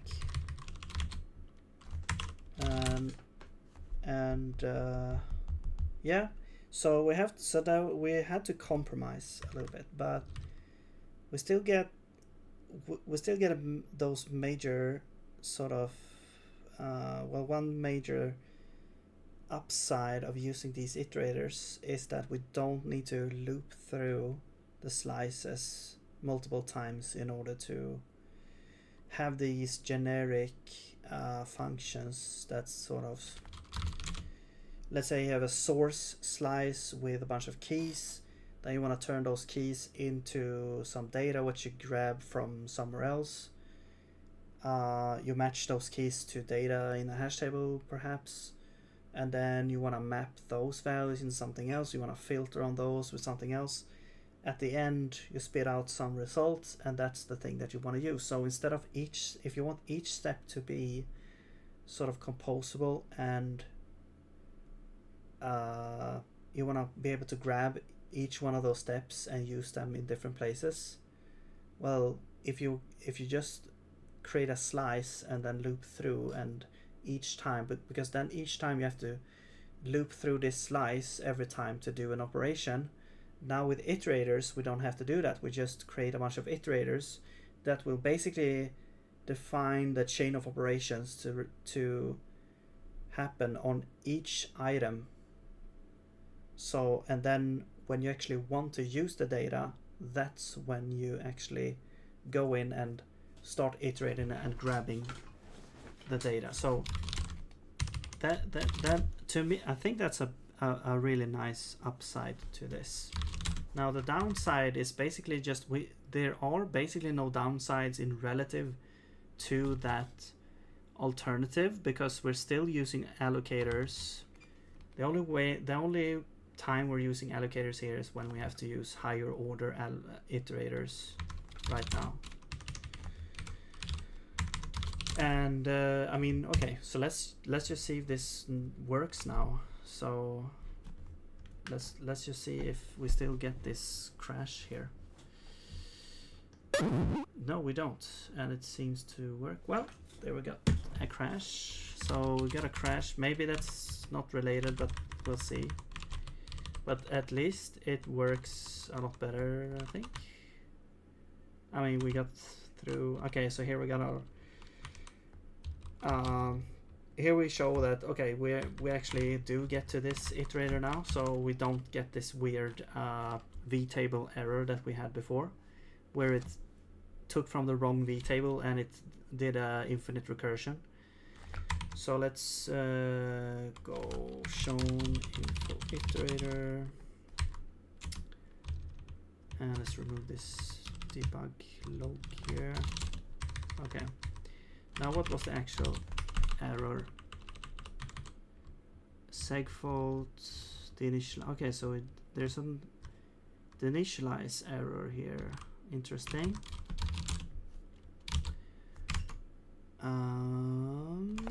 Okay. So map calls the initialize, and then we try to call the initialize on the generic sort of iterator here, which then causes a seg fault somewhere. So I guess, I mean, either this is like the last step that we're taking before the seg fault, or yeah, it happens somewhere after this. This is like the last stack trace, and we don't get where exactly the seg fault is happening. We just get what's sort of stored in the stack trace before. So yeah, so basically it's this, we get this, we do this sort of pointer cast weird thing, which seems to work at least in other cases, I guess. And then we do, okay, do we have a deinitialize function? If we do, we call it. If we don't, we don't care. So I'm gonna guess it actually goes into deinitialize here, but where would that happen? It's gonna happen somewhere. Okay, so here we have dialog 1A1. So it's happening here. So we get this responses here. This is gonna be the first one because that's where we are. Get shown. Yeah, so here we get this one. This doesn't rely on an allocation and stuff, so this just returns this. The only pointer it cares about is this, and I guess this slice here, but the slice, and so both of these are safe to copy because they're stored in stable places. All right.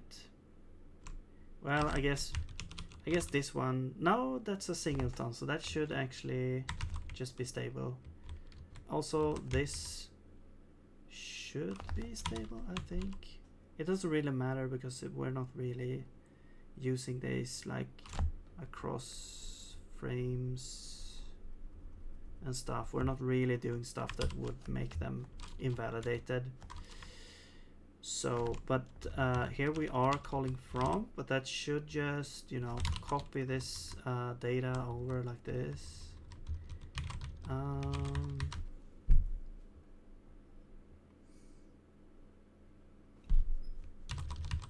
So that's the only thing it does. It's just it does pointer cast, align cast, and then something with the type. So it's like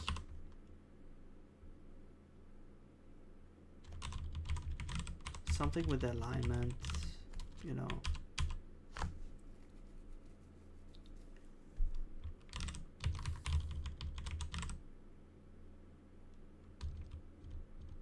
Copy pointer attributes. So it's like embedded in the type somehow. But we just care about the bytes because we want to store them in data here. So we don't want to set it to we don't want this to be a pointer. We just want it to be the bytes that represent the data. So yeah, and then when we use it up here. So before we had did this, but that was for like the pointer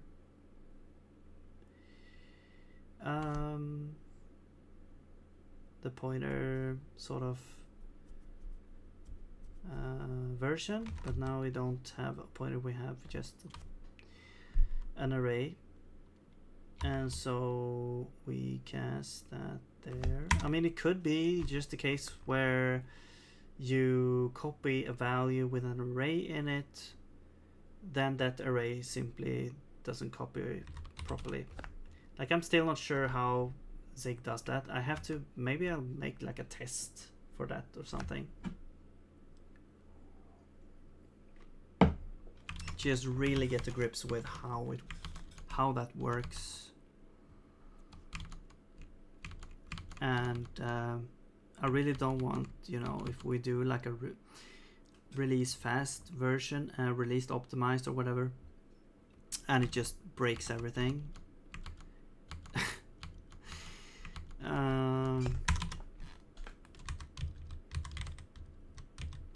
Yeah, I mean, okay. The safest thing to do would be to save the data here as a pointer instead, and just allocate space for that. I guess that would be more safe to do and possibly avoid a whole bunch of these bugs that we're gonna get. So yeah, that's probably the best way to do it. And we could also like bake that functionality in here, like when we do deinitialize, we call the initialize on vtable first, and then we just destroy this data here. So we could do that, and that would eliminate the whole iterator data thing. That we can then just, you know, store the original. Then we don't even need, in like, for example, in map and filter, we don't need allocation there. We could just do it on every iterator type instead.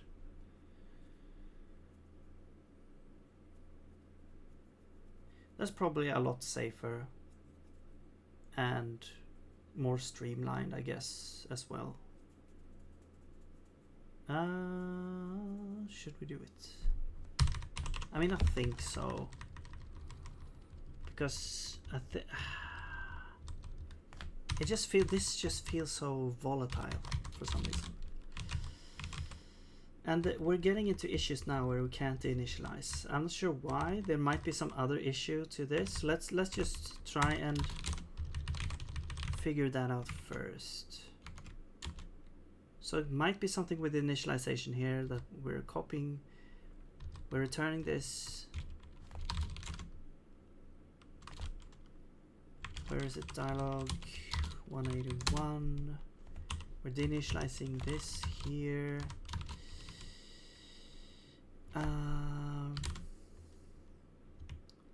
At the end, so that shouldn't be a problem. Now here we are calling this. So we're mapping that. I mean, this shouldn't be an issue here.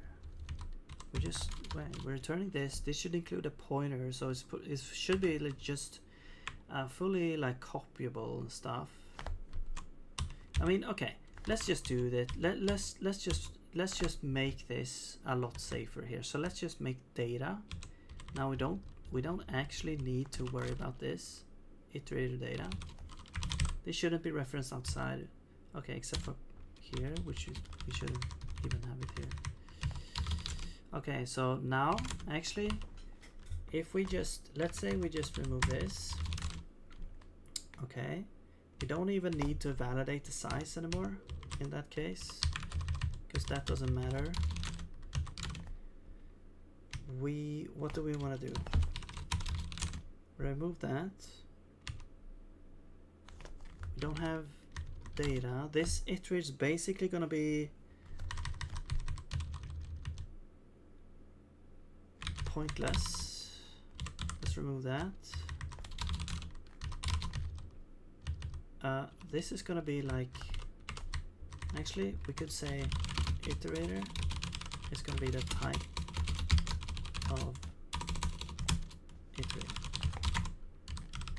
and we'll put that there, and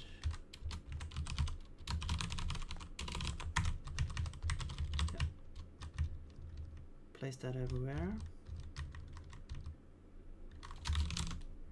Now this might not have the initialize, so well, actually we don't actually have the initialize. Let's just remove the initialize. Let's just remove that from the table now, because we don't need it actually, and we don't do this crap. We just return new data. Is going to be actually data is going to be allocator create, and we need allocator as well, but this is going to be create and iterator, and then data is just going to be data. So that's just going to be a pointer to data, and a vtable is just iterator whatever thing. Okay, and now this is actually, instead of iterator data, this is now actually, this is just pointer now, but I'm gonna call it data for now, and I will change it later. So this is now a pointer to any opaque. Okay, so now it's basically just an allocator pattern here. Now we do still have the initialize here, but what we'll do is also destroy data. Actually, we don't have a vtable for the initialize, so let's just remove that. So the only thing we're doing is we're destroying the data on stuff. All right, there we go. Cool. So that's that.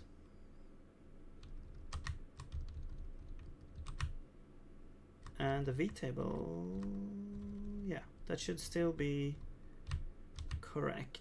Now actually this will be different, so this is now any opaque instead. All right, so oh yeah, but then we still need this thing. Let's actually copy this. Yeah, so we do want to have a thing here, but the iterator will, what it will do, the data is actually, so this is going to be any opaque. Well, the initialize doesn't exist. This is going to be pointer, let's just call it pointer here at least. This is going to be pointer to any opaque. This is going to be iterator implementation, I guess we can call it instead, maybe. Implementation is a type.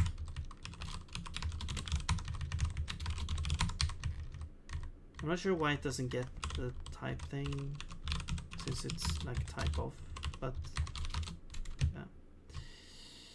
Anyway, so let's see. So we get the, so we want to cast it into iterator implementation, and we don't do byte as value, we just do it on pointer.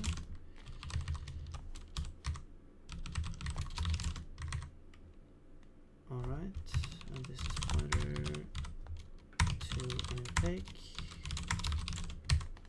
Turns out the original implementation was the best, maybe, from the start. So anyway, so we need an allocator here, unfortunately.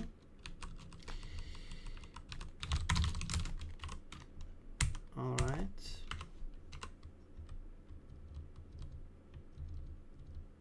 Right, this should still be like true, this whole point here, except we need to like add an allocator here now.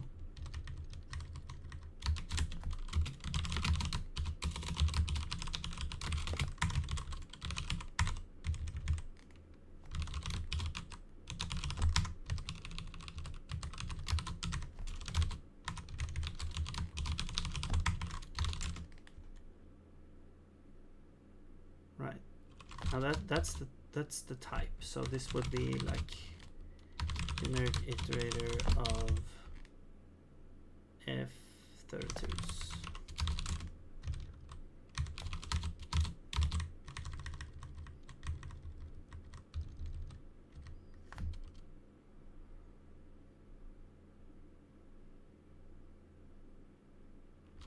Except it's not a type.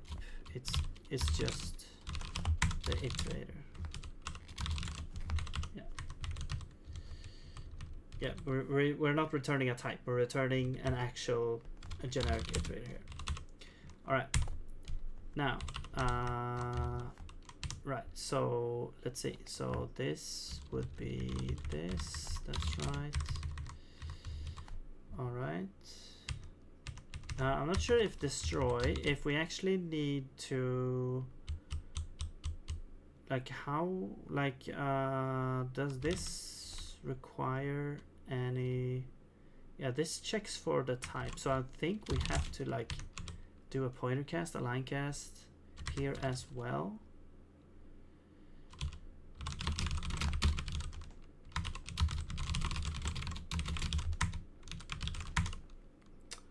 What? Oh.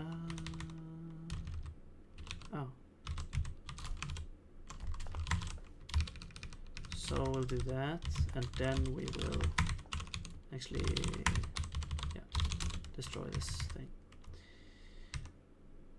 Iterator implementation. Oh man, we don't have this pointer. Oh shit. Okay, so maybe we actually need that in the vtable then. Because we can't just destroy it. We need like info about the pointer here, which we don't have. It's like a pointer to any opaque, right? We need info about it, I think.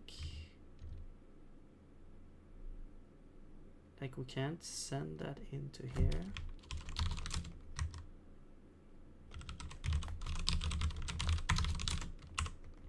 If we do this, that's gonna be an issue, I think. I'm pretty sure. I don't know. It feels like it should be an issue. Like we can't, this T is unknown. So, and then tries to look at the size. It tries to, what it's doing here. Non-const pointer. And then it's doing a roll free on that. I guess it doesn't really matter as long as the type is, but it doesn't really know anything about the type, so I'm not sure how this would work.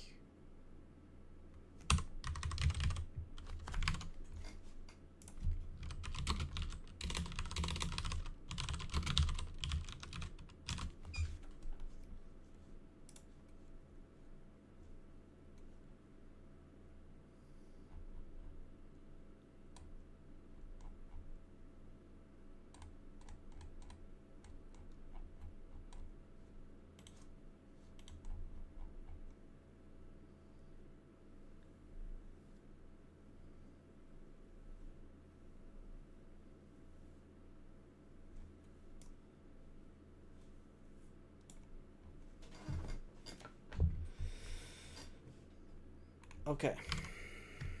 I think the safest is to try and actually convert it into an actual type. So could we store the type in the vtable? I mean, we could store the initialize function here, I guess. We could also just store the type here, I think. So let's store that here. Okay, that doesn't work. Okay, so iterated implementation, and let's do this would be, wait, is this actually stored in runtime? Oops, sorry. The tags went down there. There's some weird combination of keys that maybe, yeah, that does that. I'm not sure. On like Control Shift, and I don't know. I think I have a weird key as well that I don't recognize.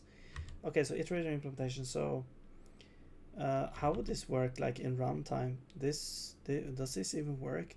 Can you even do this? because these are sort of statically known. But can you like do reflection like this? This doesn't really work, right? I don't think so. I mean, I guess we can try.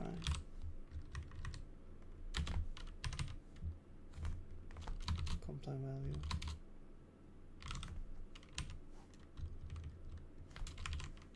Okay, I'm not even sure. Okay, this needs to be comp time apparently. No. Okay. Okay, let's just add a deinitialize function. Fine. And we need the allocator as well. All right. Actually, we don't need a deinitializer. What we need is we need to get a pointer to a I mean, no, we need a deinitialize function because this is the only like scope where we can actually get the type out. We can't sort of have a function that returns the type, or can we? Maybe we can actually. I'm gonna try it. So get implementation. This returns a type. We don't really need this. Okay, would that work?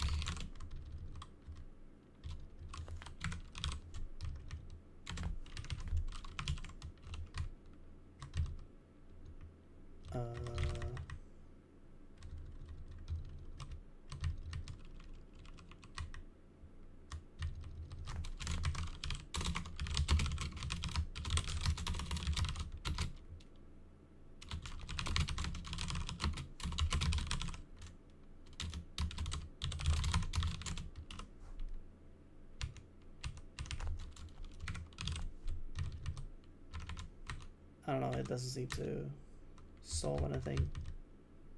Because it should be... oh, because it's comp time, I guess. Yeah, it's still comp time. So... right. Okay, I guess there's no way around it. We don't really need... yeah, we do need the pointer to ourselves. Yeah. And then this... alright, and then... where is it? Here, so let's initialize.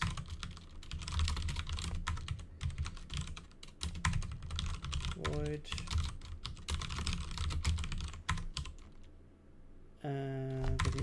We need allocator.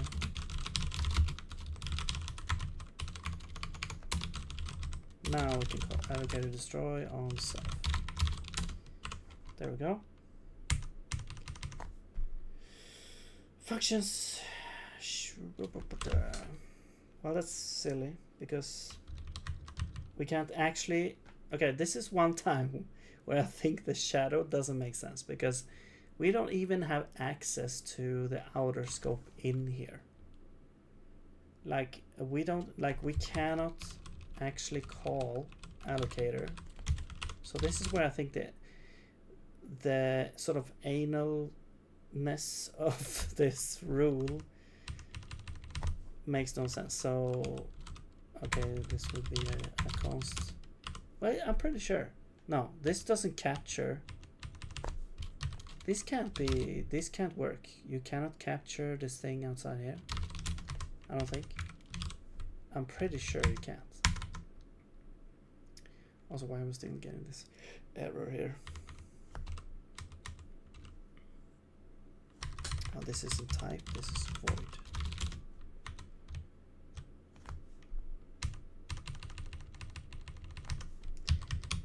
And we need to call self table deinitialize self data allocator.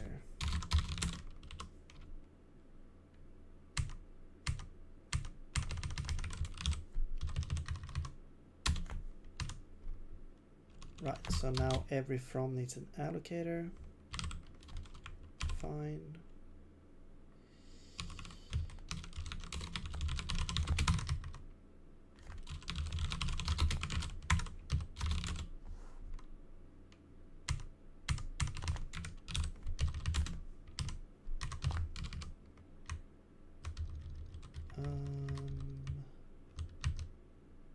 yeah, we can just, yeah, so we still need an allocator here, so we can just pass it there, but we don't need to do this now, actually. So we don't need to do this because now we can just do this, and this doesn't need to be a pointer, so we can do this. That's totally fine, which is very, very, very cool.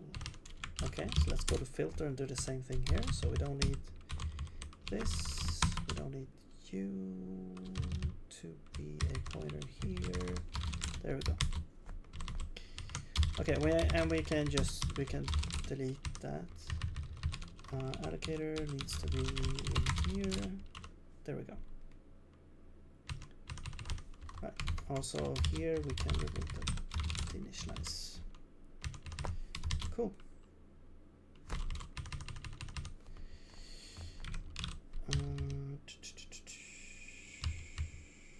What's this? Missing vision. Okay. There we go.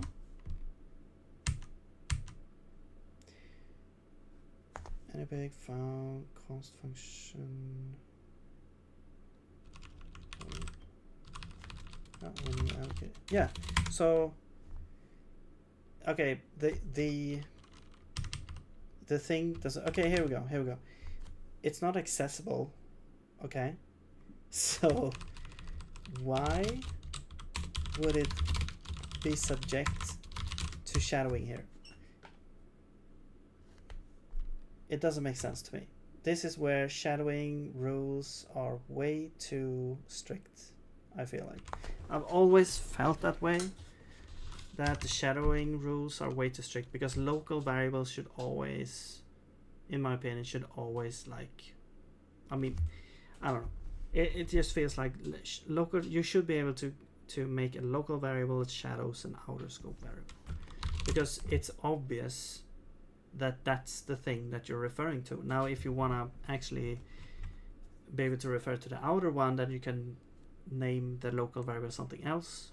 But I just think that sometimes it's super obvious which one I'm referring to, and it does open up to some mistakes that can be made, sure. But I don't know. To me, it just feels obvious. But I don't know. Function parameter, yeah. So, well, this doesn't really matter. Let's just allocator. Let's just do that. That's fine. I just found it funny that this is doing that. Okay. Catch unreachable. All right. Let's see, you need allocator.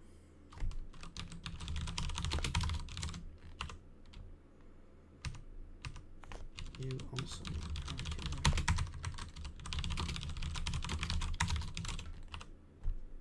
All right.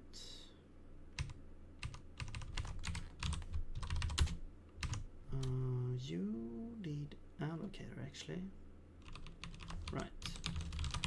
Now this is where this, like, you know, it feels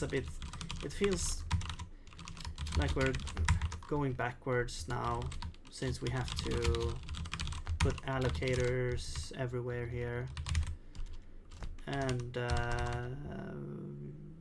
in places where it feels like, okay, we didn't need to have it before, now we need to have it, and it feels bad. It actually feels kind of bad to do that. So, because the only places we actually need them are in higher order iterators, so that feels bad to me. But and it's just the whole converting things to a bytes and back doesn't really work, it seems. So I mean, or it might do, and it might be something else. I just wanted to do this to be extra sure that that is not the issue, And we do get some, we have to make some compromises here. So yeah, so now here we actually need to put the allocator in. It's not a huge deal. I mean, we're still I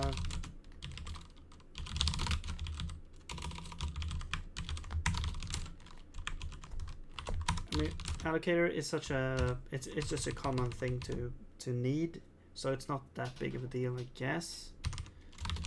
But still, it kind of sort of goes against the whole purpose of doing this from the start. But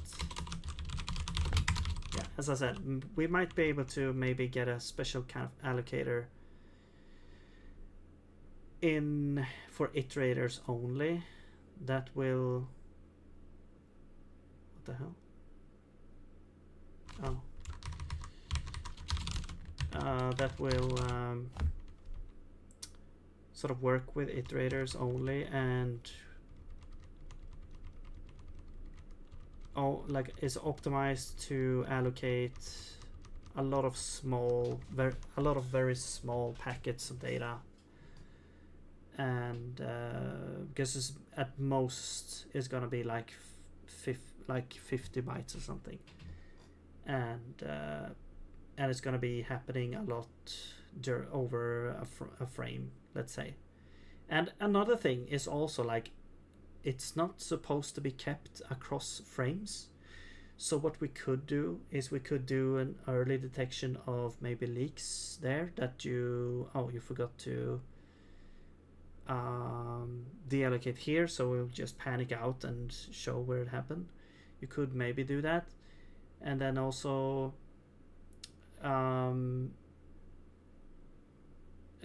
during each frame, it could also, actually, you know what, it could be an arena. Actually, since it's just a frame based allocation, it could be an arena that we initialize some sort of capacity in. Yeah, that could work maybe. So it's an arena allocator. We initialize with some capacity. Hopefully you can do that. And then you pass that as like an iterator allocator that we can use. I mean, it could even be a global. It could be a global. Or can it? Of course it can. Of course it can. Could it be a global? That would be naughty. I don't know. Maybe not.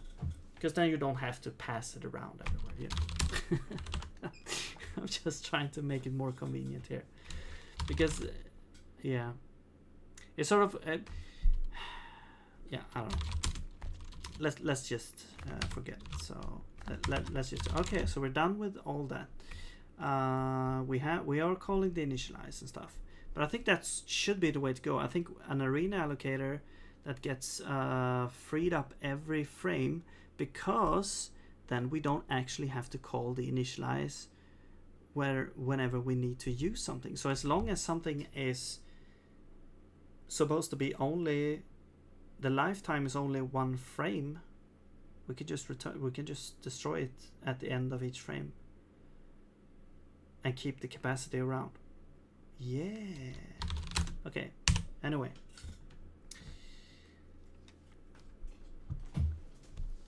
Let's just keep going here. Oh man, I have to go soon because I have to sleep as well.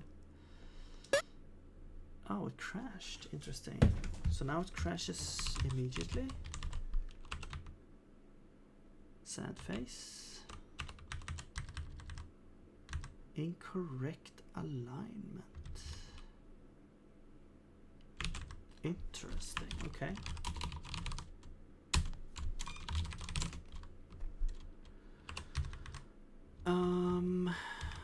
Why?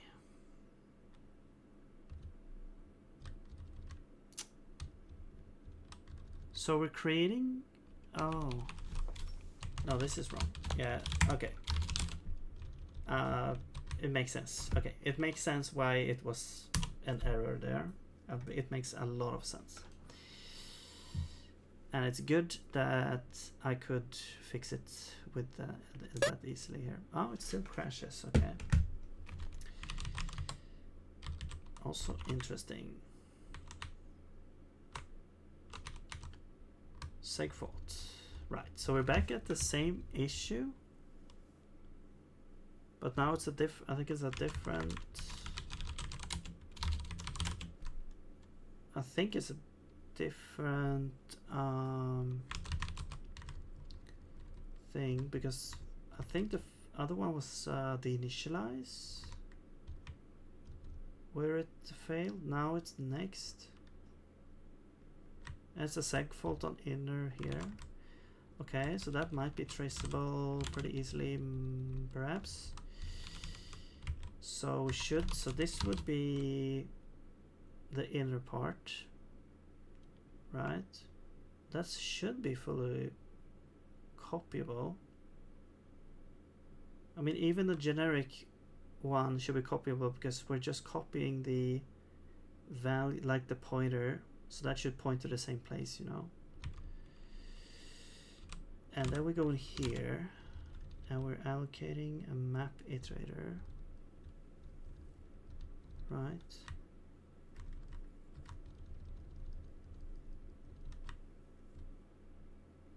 And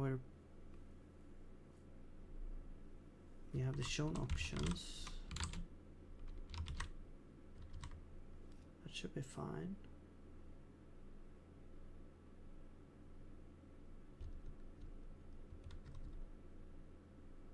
Right? But it's a segfault.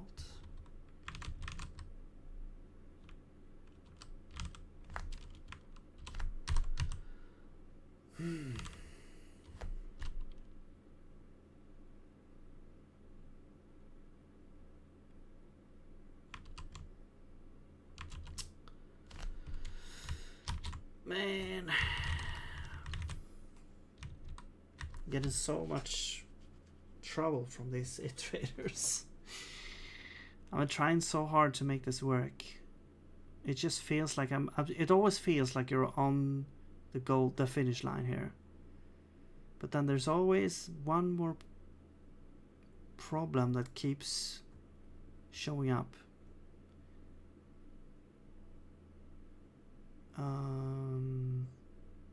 And it's gonna be like when, and I'm gonna say when I get this working, if I get this working, if I get this working, I'm just gonna forget about all of the things that went wrong.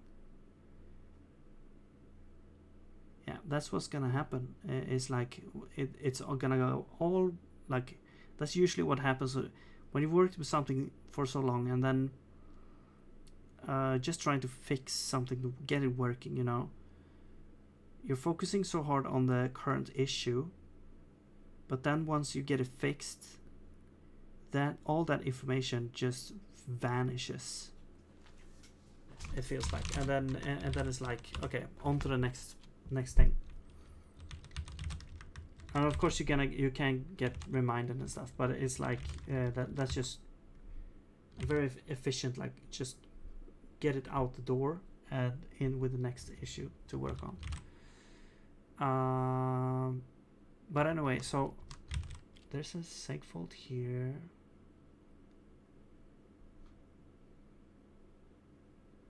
Oh, hello, two-step. Okay, let me activate here. Oh wait, do I have to like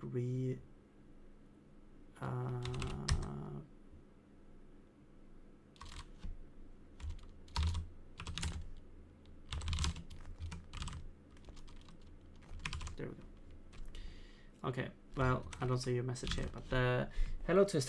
How's it going? Guess my earlier message didn't make it. No, I don't see it. Did you go back to the iterated interface similar to mem allocator? So yeah, a lot of things happened. There's been like a roller coaster of stuff.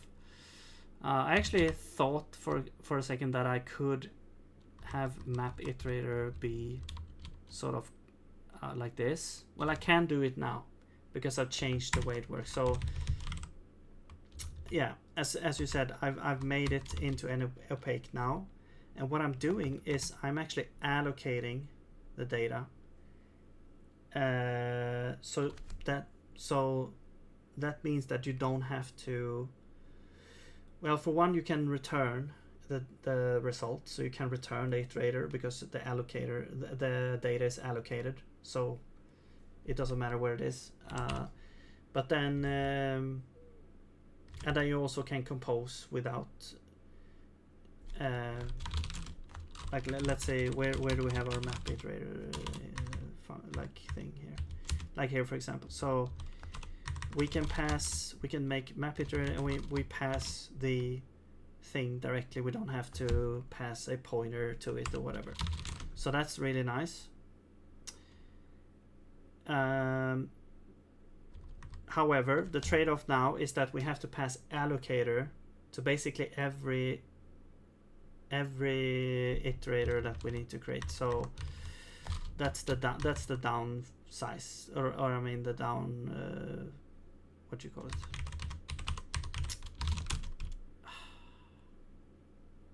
Okay, I don't know what. So so I have to pass allocator, and let's see, where do we do this? Let's say slice. We have a slice iterator here.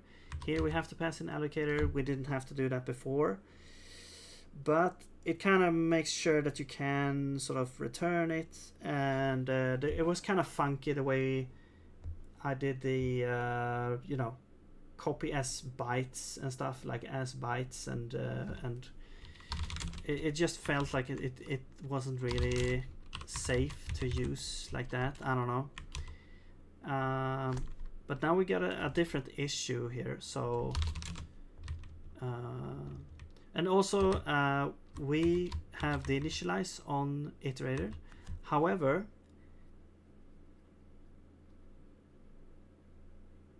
well, what I was gonna say is that I think that you can create, since these iterators, well, all of the ones that I've actually made now, probably every iterator is only gonna live in one frame, which means that well, I had an idea that we could use a arena allocator that it gets deinitialized every frame, which means that we can basically allocate as many like iterators here as we want, and in this arena, and then we don't have to worry about deallocating them. We can just allocate them however we want, and we just deallocate them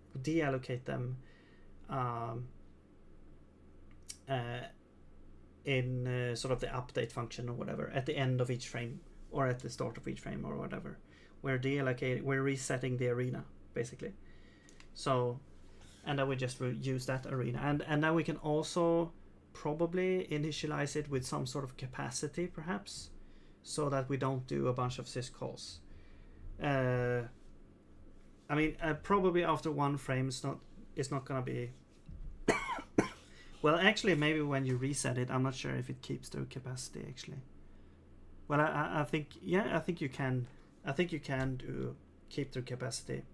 I think I saw something like that.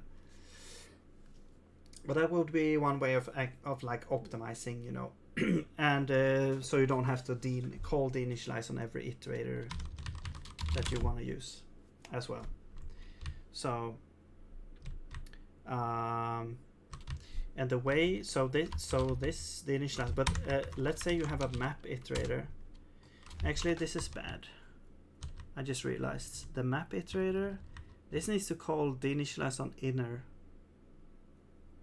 I just realized. Well, it doesn't need to do that if we have an allocator.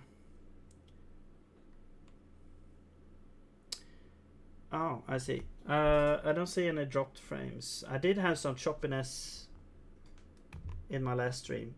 It just went offline, and I had to like reconnect. It took like a while. So okay, I can just show you maybe how I'm thinking about this in code. Let's say we have a initialize here. So what I'll do is I create a struct with which is gonna be like frame allocator. So this is gonna be an allocator that will exist throughout. I mean, it's gonna exist throughout each frame. Of course, it's gonna be like a singleton that we can.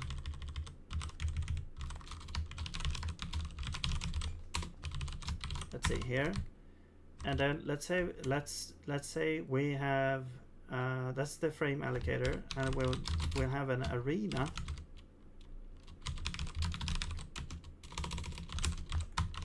Right, so we have an arena here.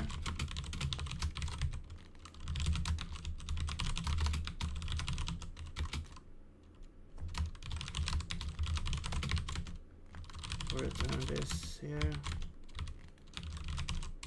And let's create the arena. Wait.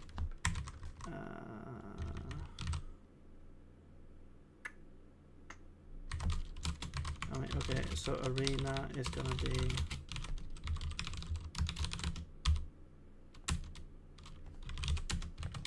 this. Right.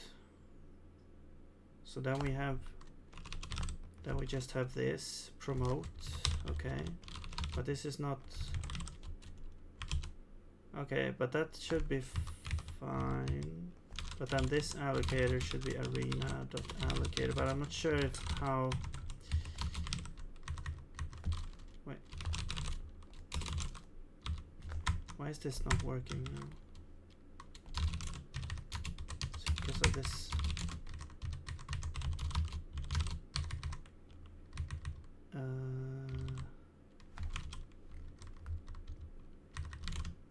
Well, if you can hear me now, so my idea is that to make it more convenient, I'm gonna create, so because all of these iterators are going to only live through one frame. They're not gonna live through consecutive frames.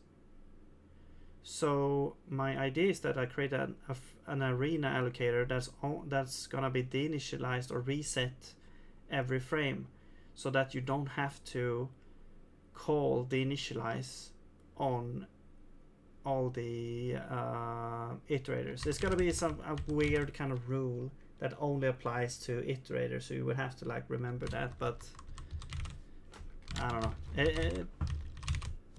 It feels like it's also like yeah, I was thinking that. So that was the issue here. But okay, let's do like I mean, they call it promote. I don't know, init allocator or something. I don't know.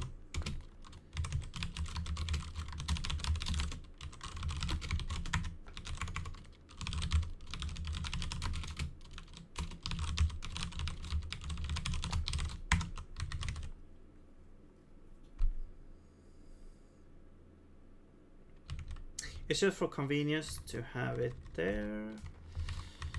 All right, and then we do this, and this will be undefined.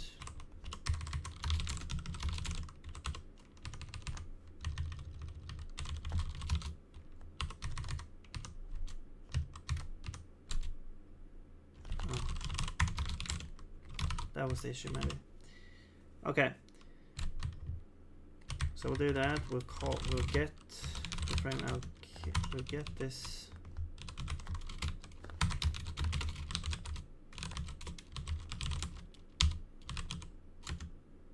Okay. So we'll get this. Now this is the. Yeah, this is the. Actually, the copy that's stable, and or it's a pointer. Okay, and then you want the allocator. So game allocator. All right. So the idea is that frame allocator is gonna get reset every frame. and then you don't have to deinitialize anything that's gonna be only living in one sort of frame. And also, can you sort of can you do something with the arena? Can you like initialize with some capacity or something, or does it does that matter? Maybe it doesn't matter.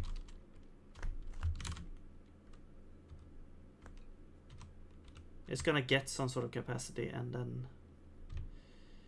query capacity, reset.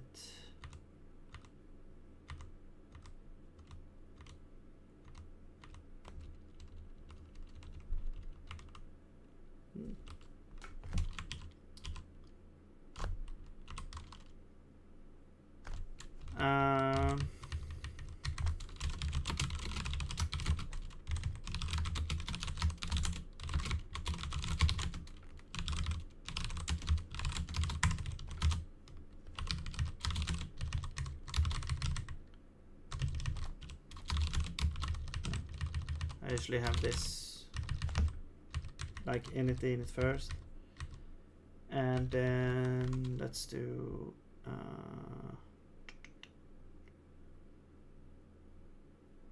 what was it? Let's do like reset.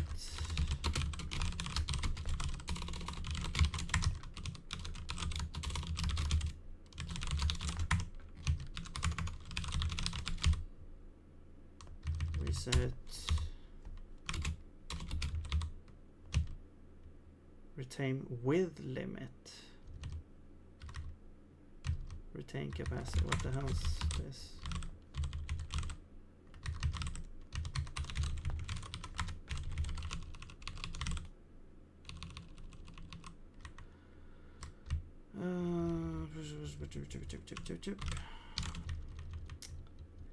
Same as retain, but shrunk to this value if it exceeds the limit. Okay. So let's just retain the capacity, I guess. A foot gun in SIG. Standard JSON parse result gets surrounded by using child allocator to create an arena on the heap. Oh. I see. But I don't need to do that because this is stored in this registry thing. So it is a stable pointer here. So it's stored here. So I'm basically first I'm creating it here in this container. Then I'm getting the actual, stable pointer out, and then I'm calling init. Okay. So yeah, this should work.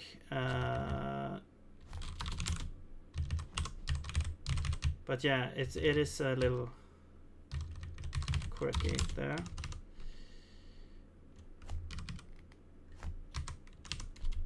And yeah, reset. There we go. So then game update. I guess it could be either the first thing that happens or the last thing that happens. Let's just put it at the first, I guess.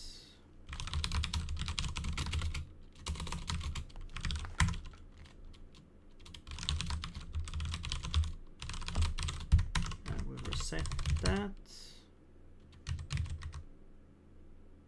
Now this frame allocator, let's put it somewhere.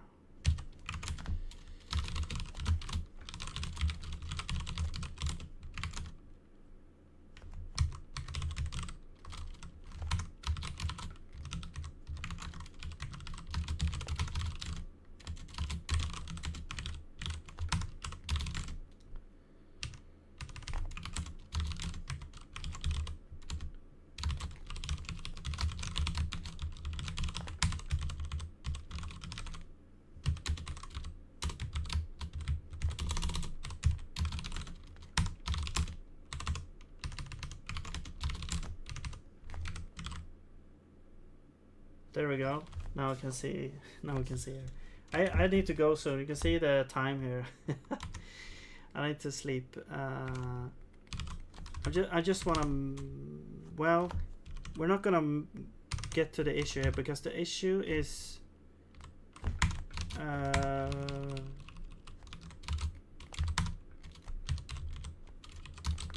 The issue that I ran into.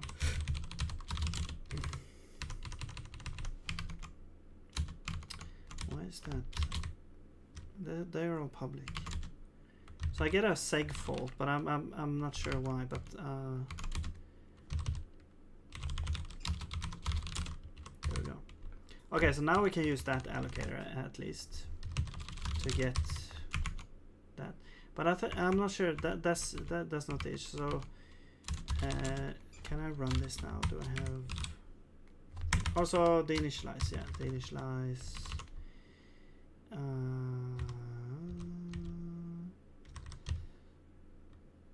I mean, it doesn't really matter when I do it. I think we could just do it anywhere.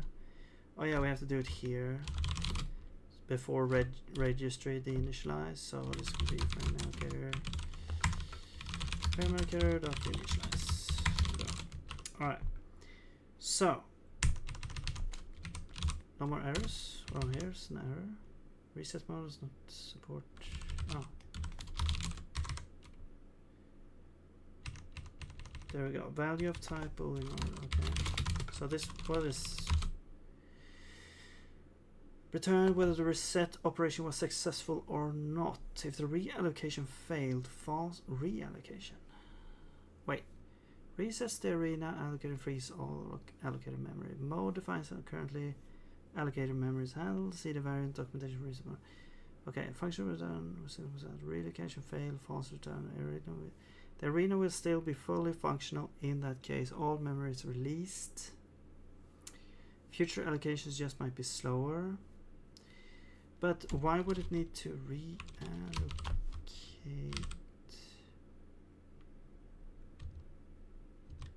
Is it because of retain with limit? Or okay, let's read through this. This will preheat the arena for future allocations by allocating a large enough buffer for all previous done allocations. Okay, so instead of so if I understand correctly, so the first time you use it, it's gonna like allocate stuff, and that could be potentially in randomly selected locations, you know. But then it keeps track of the size of the total allocated space, and then when you retain capacity, it's gonna sum up all those, and then allocate one continuous area with that whole space.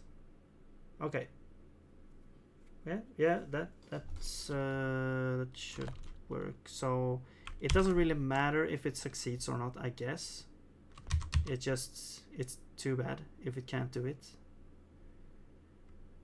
I mean, we could do this if we notice that it's gonna get super large, but I don't think it will, because it's just gonna be very small allocations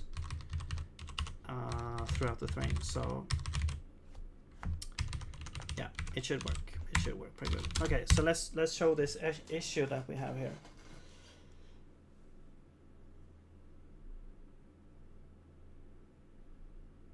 So yeah, I've been doing this, you know, the iterator stuff, and I kind of went down a rabbit hole there with the iterators. Now, do I need to do this? Let's see, yeah. And yeah, I really tried to make it work without having to allocate stuff, but yeah. Okay, so we get a crash immediately now, and we get a seg fault somewhere here. Yeah, so iterator map. Yeah, we get a seg fault here. Now this is just copied, but now this iterator is a pointer to the data. Also, I also realized that vtable is actually stored in runtime, because that's how it knows how to access the functions, like which functions to action. So I just confirmed that because it was a bit ambiguous to me before, but now it's very clear that it's stored in runtime, and that's part of the reason why you can't have why you can't do the way I wanted to do before. But now this is a pointer. So this should be, you know, they should be totally copyable, you know, right? It should be a thing. This should be. You should be able to copy this and still, you know, be able to access the things underneath.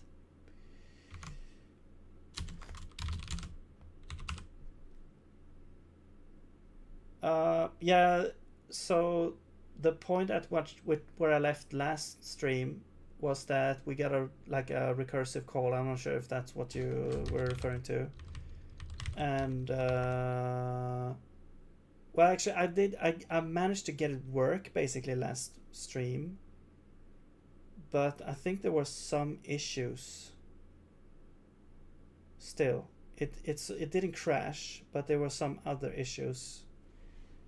So the way the way it works now, I think, is more stable than what we had before.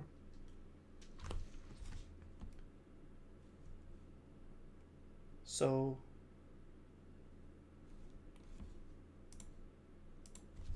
okay.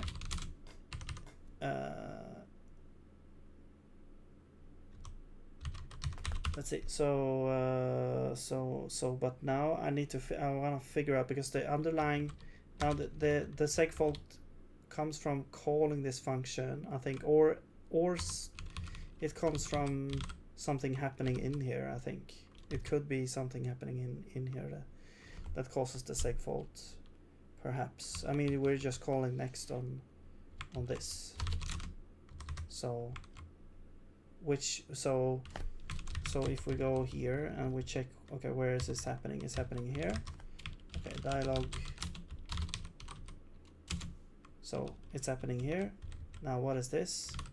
This is from get responses. This is a generic iterator response. All right. Now I know it's from this because it's the starting dialog that we're dealing with here.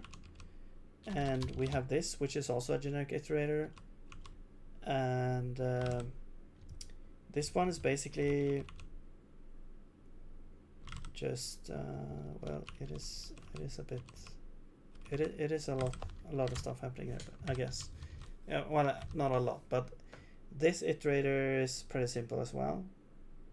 But the whole point here is that all of these should be copyable. This pointer is stable. This slice is also stable.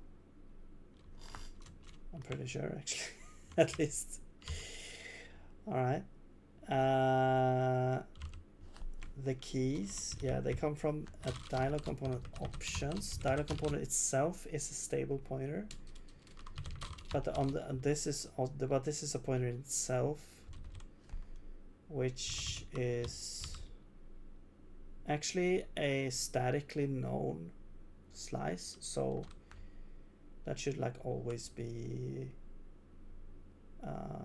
known, I think. Yeah. Okay, and then that gets returned here, and then we pass it into this function which calls map iterator, where we pass this in. So it's just copying, you know, the inner parts here. That should be fine, right? And then we return a map iterator, and I'm gonna change this to public.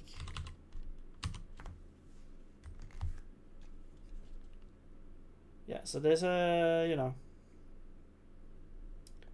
it's also the trade-off a little bit with composed stuff. It's like now we have a lot of places where things are happening, as opposed to just having one place where you just do everything. But and I do like both approaches, but it's really nice when you can see the whole thing. But it's also nice if you just know a pattern, and then you can have a more terse yeah, a more terse description of what is happening as well. But let's see. So yeah, so this is basic. This is just you know, it's just returning. It's just copying this type over here, and or I mean iterator. It's actually a generic iterator, yeah. So this is a generic iterator. You can't do this either. So you can't do any type like this. This doesn't work. It would be cool, maybe. I don't know. I know that I've seen a discussion on this. This is not going to be supported. But you could sort of validate that this is a generic iterator. Actually, we do have a function for that. We can validate the interface on this. That's a comp time function which like validates. So we're so basically, you know, rolling our own interface here. We're checking for next reset.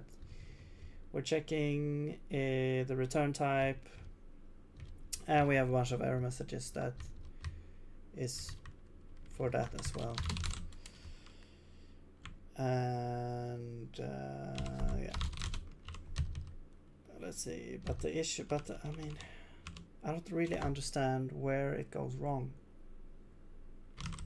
And I will call from,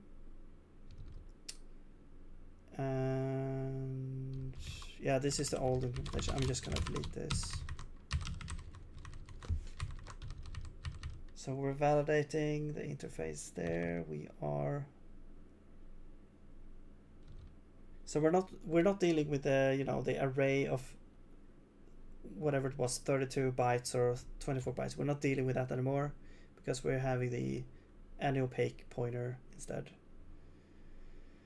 And so here we have the basic implementation of the things. The initialize, we don't even need to call the initialize on the iterators because we're going to use the other thing. But it implements a generic the initialize that's going to destroy itself,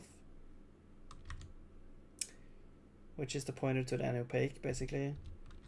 But we need to convert it into the actual pointer type that it was in order to properly delete it here or destroy it.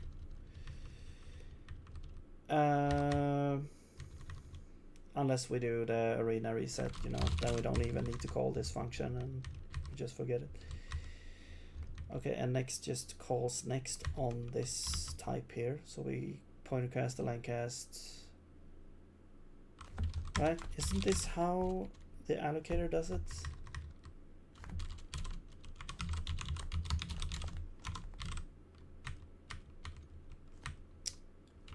Is there like a thing?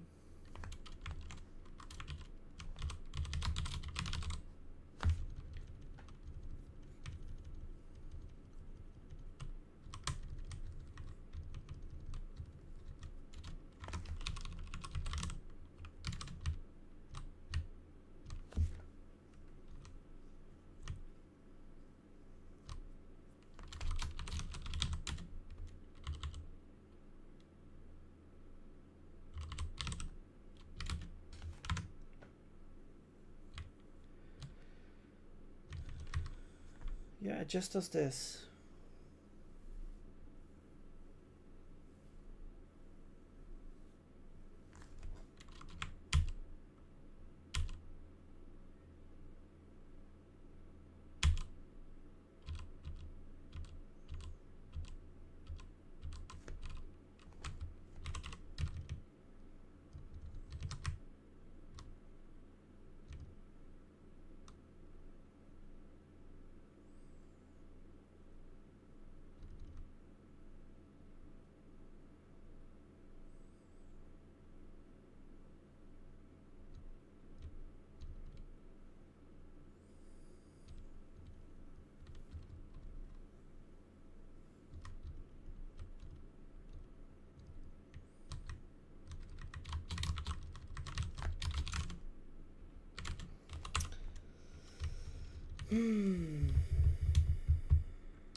And the nice thing here is also like we could implement these generic functions as well. I feel like this is a really nice pattern. I mean, of course, it's just, you know, it's just I don't know what you like. What should we call it in OOP? I mean, it could just be like a base class where you could have these overrides with these things, but I don't know. It's just nice that we can define count element. You could also have this. You could say just any type, and you could put this in a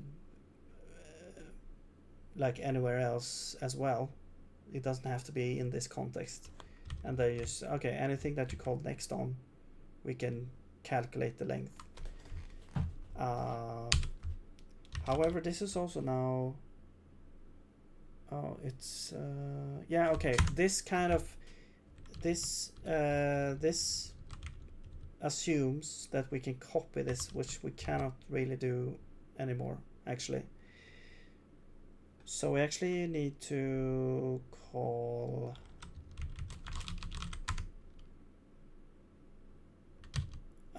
reset here now, because we can't copy the underlying data. We have to now use these functions here. It's going to be the same thing here, and now these needs to be mutable.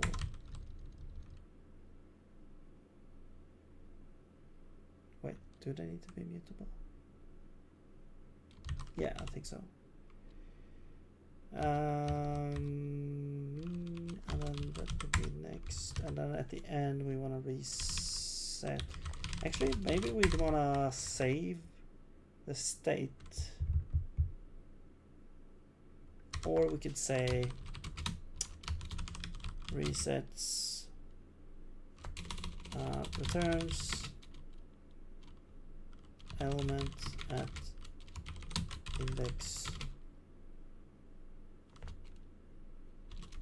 and resets iterator, because it just does. Maybe it should reset. Maybe it should just have it at the index. Returns element at index and advances the iterator to that element for index. Yeah, that makes more sense, because you might want to go somewhere and continue from there. Skip the first ones, maybe. I don't know. Also, this should also reset at the start.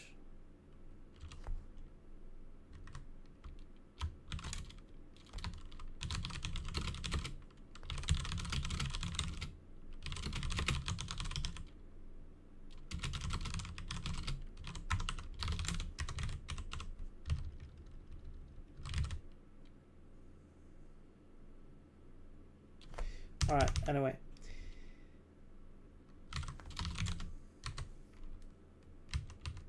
So yeah, I have no idea why this is segfaulting here.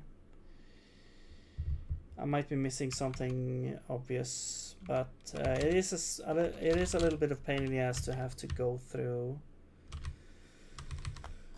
everywhere now to check where things could be going wrong. It would be nice if we could, if it could get more stable, and we know that there's nothing wrong with the actual iterator implementations, and there's just something wrong with how we're copying data and stuff.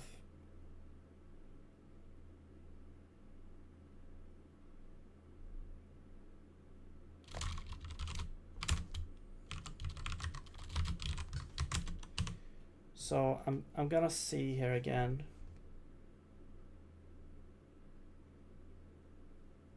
Go here, get the crash. Okay, so we are at responses next. Okay, so it's just the first call actually here. We're calling this the first to get if we have any responses at all. So that's what we're doing here.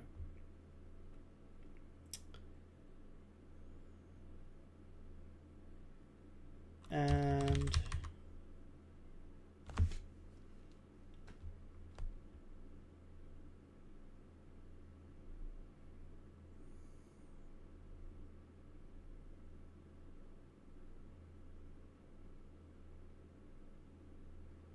so basically the first time we need to actually we want to actually do anything with this iterator here, it crashes here.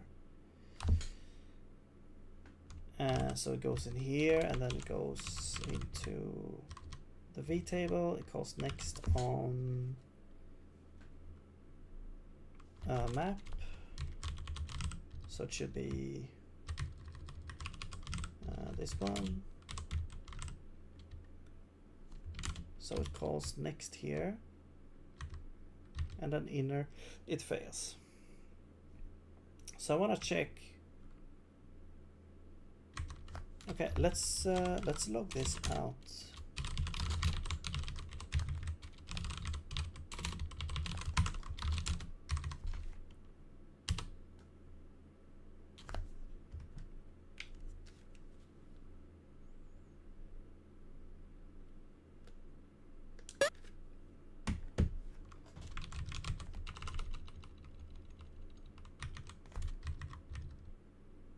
Okay, it didn't.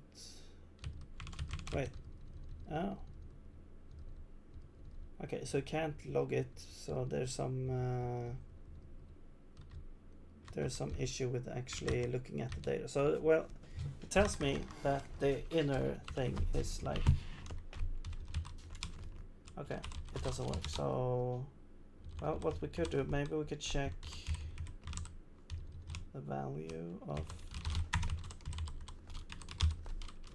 the pointer, perhaps, or I mean yeah.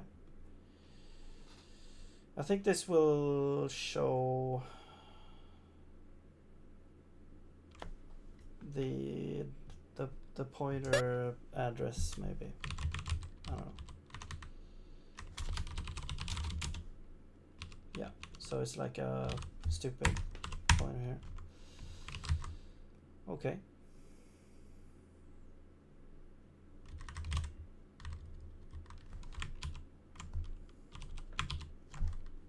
So why is that happening?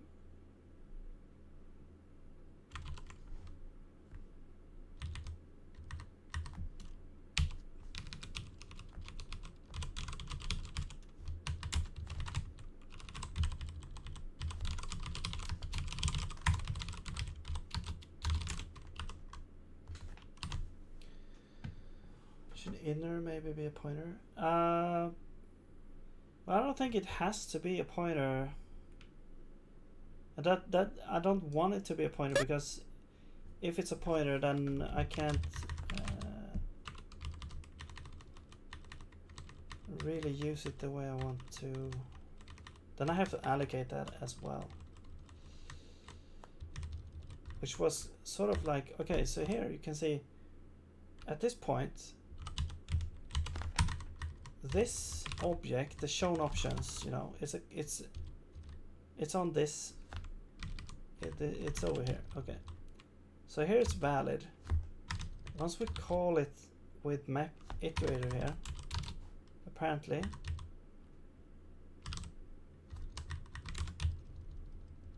and we store it here, right?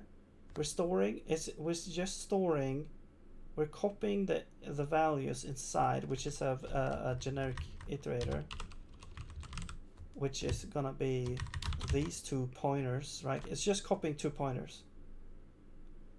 So why is this now in here?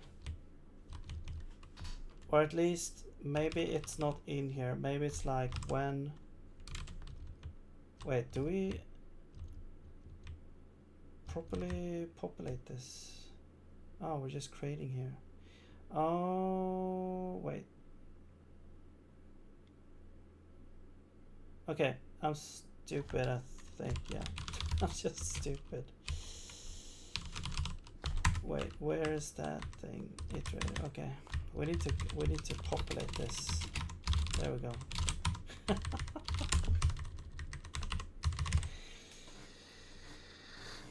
Oh shit. Okay.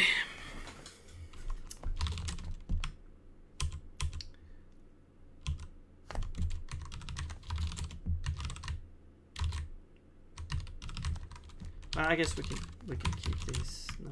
I mean, I'm pretty sure that was the issue. Okay.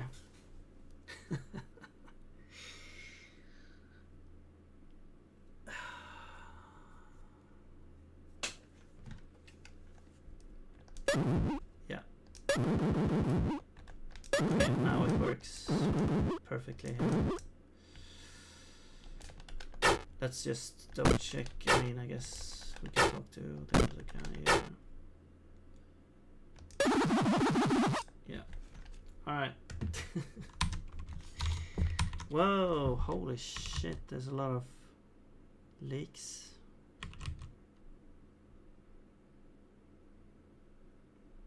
All right, but that so I mean, it might be related to.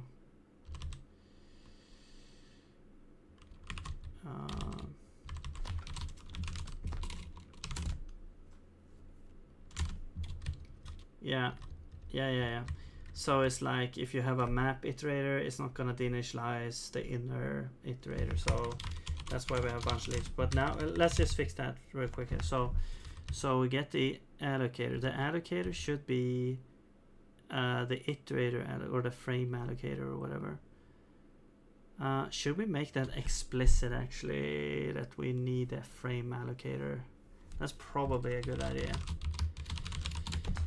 Because it kind of implies that it's only going to live in the frame.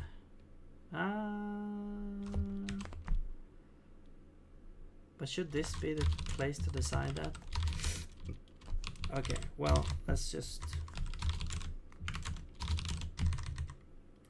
I don't know. Let's this allocator. So this allocator is basically just dealing with these iterators. So I'm gonna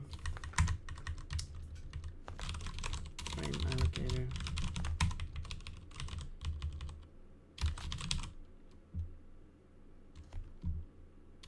It's gonna be const, isn't it? Yeah. A frame allocator, and then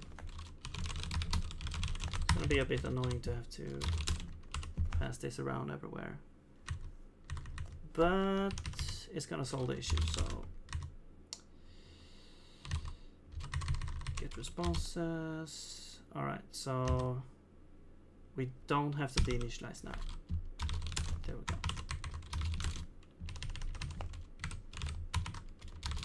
And what else? Let's search for this here.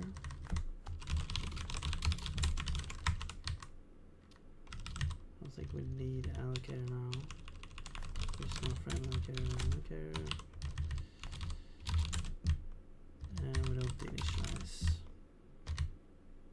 There we go. I think that's the only two basically places that we have to do it right now. Maybe this. No, that's not.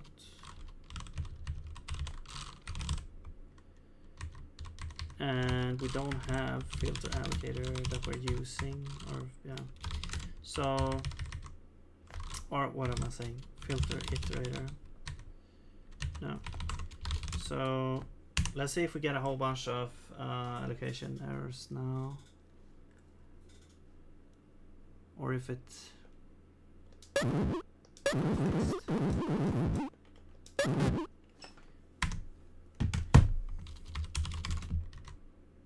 okay, so we still get this.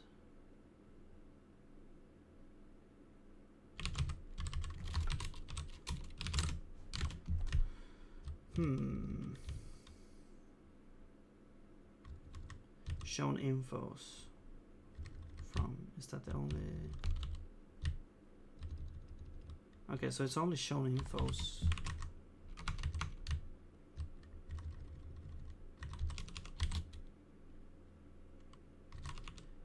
Oh, I see.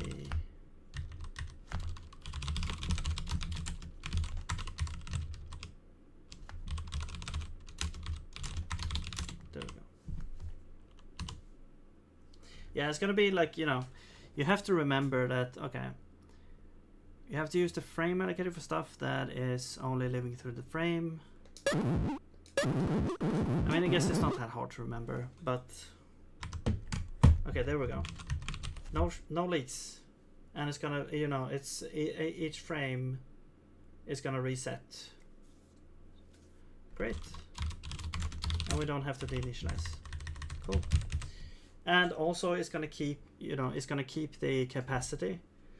So there's really, it also minimizes the cost of allocations, which is very, very nice. Which would also be able to use that using the other like pattern with the like allocating slices and populating those.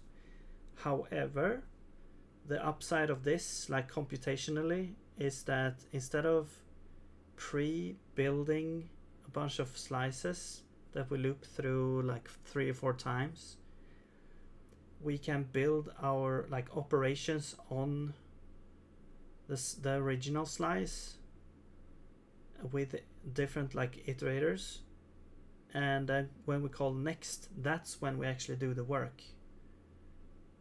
So we don't have to loop through a whole bunch of times, we only iterate through it once. But now the cost is instead that we have a bunch of, I guess, the function pointers that we have to find and jump to and stuff. So it is a trade-off, but I don't know. Actually, I don't know what the good, if it's better or worse in terms of computation. I guess it depends on the size of the slices and how many times you're iterating through and stuff. I don't know. But well, upsides for the iterators would be, well, now we can return an iterator like this, so you can have a generic iterator type. So you don't have all these sort of custom iterators that you're passing around. You can use this generic iterator, and it also has, you can also add whatever convenience functions you want to it, so count and element and whatever. We can also add these resets iterator. I don't really know what to say here. So you can iterate again.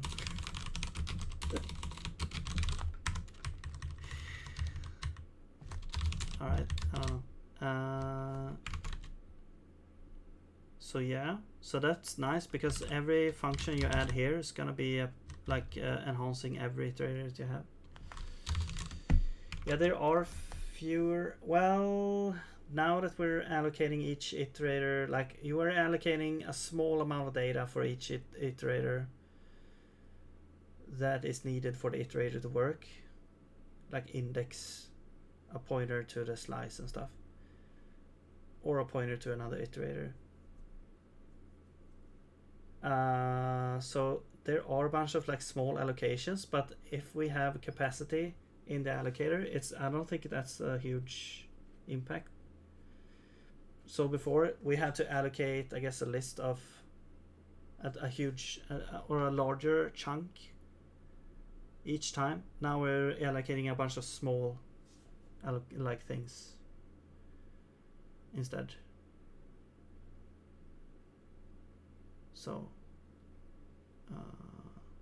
yeah, But as I said, I don't think the allocations are actually. If we do it this way with the frame allocator, it's not going to be a huge deal. And yeah, there's pros and cons to both approaches, I feel. And it kind of depends on how your data looks, how many things you're going to iterate through and stuff like that. This is basically only used in right now in the dialogue system, so it's not really going to be those huge lists anyways. I guess the only thing is this part here, shown options. So depending on how many dialogue options we're gonna have total in the game, this is gonna be so shown info. So next is calling, we're going through a slice of keys. That's the options that are available on a specific NPC. That's going to be like a static known array that never changes, because it defines which options are going to be available on one NPC for all, like through the entire game basically. And so it's like all the options that the NPC is ever going to have. And then we go through to get the next one that is X. So this iterator is gonna get the one that is actually enabled right now. And so we have a hash table of states. So this one would be like, I mean, we're looping through this key. We're gonna have to do that anyway, I guess.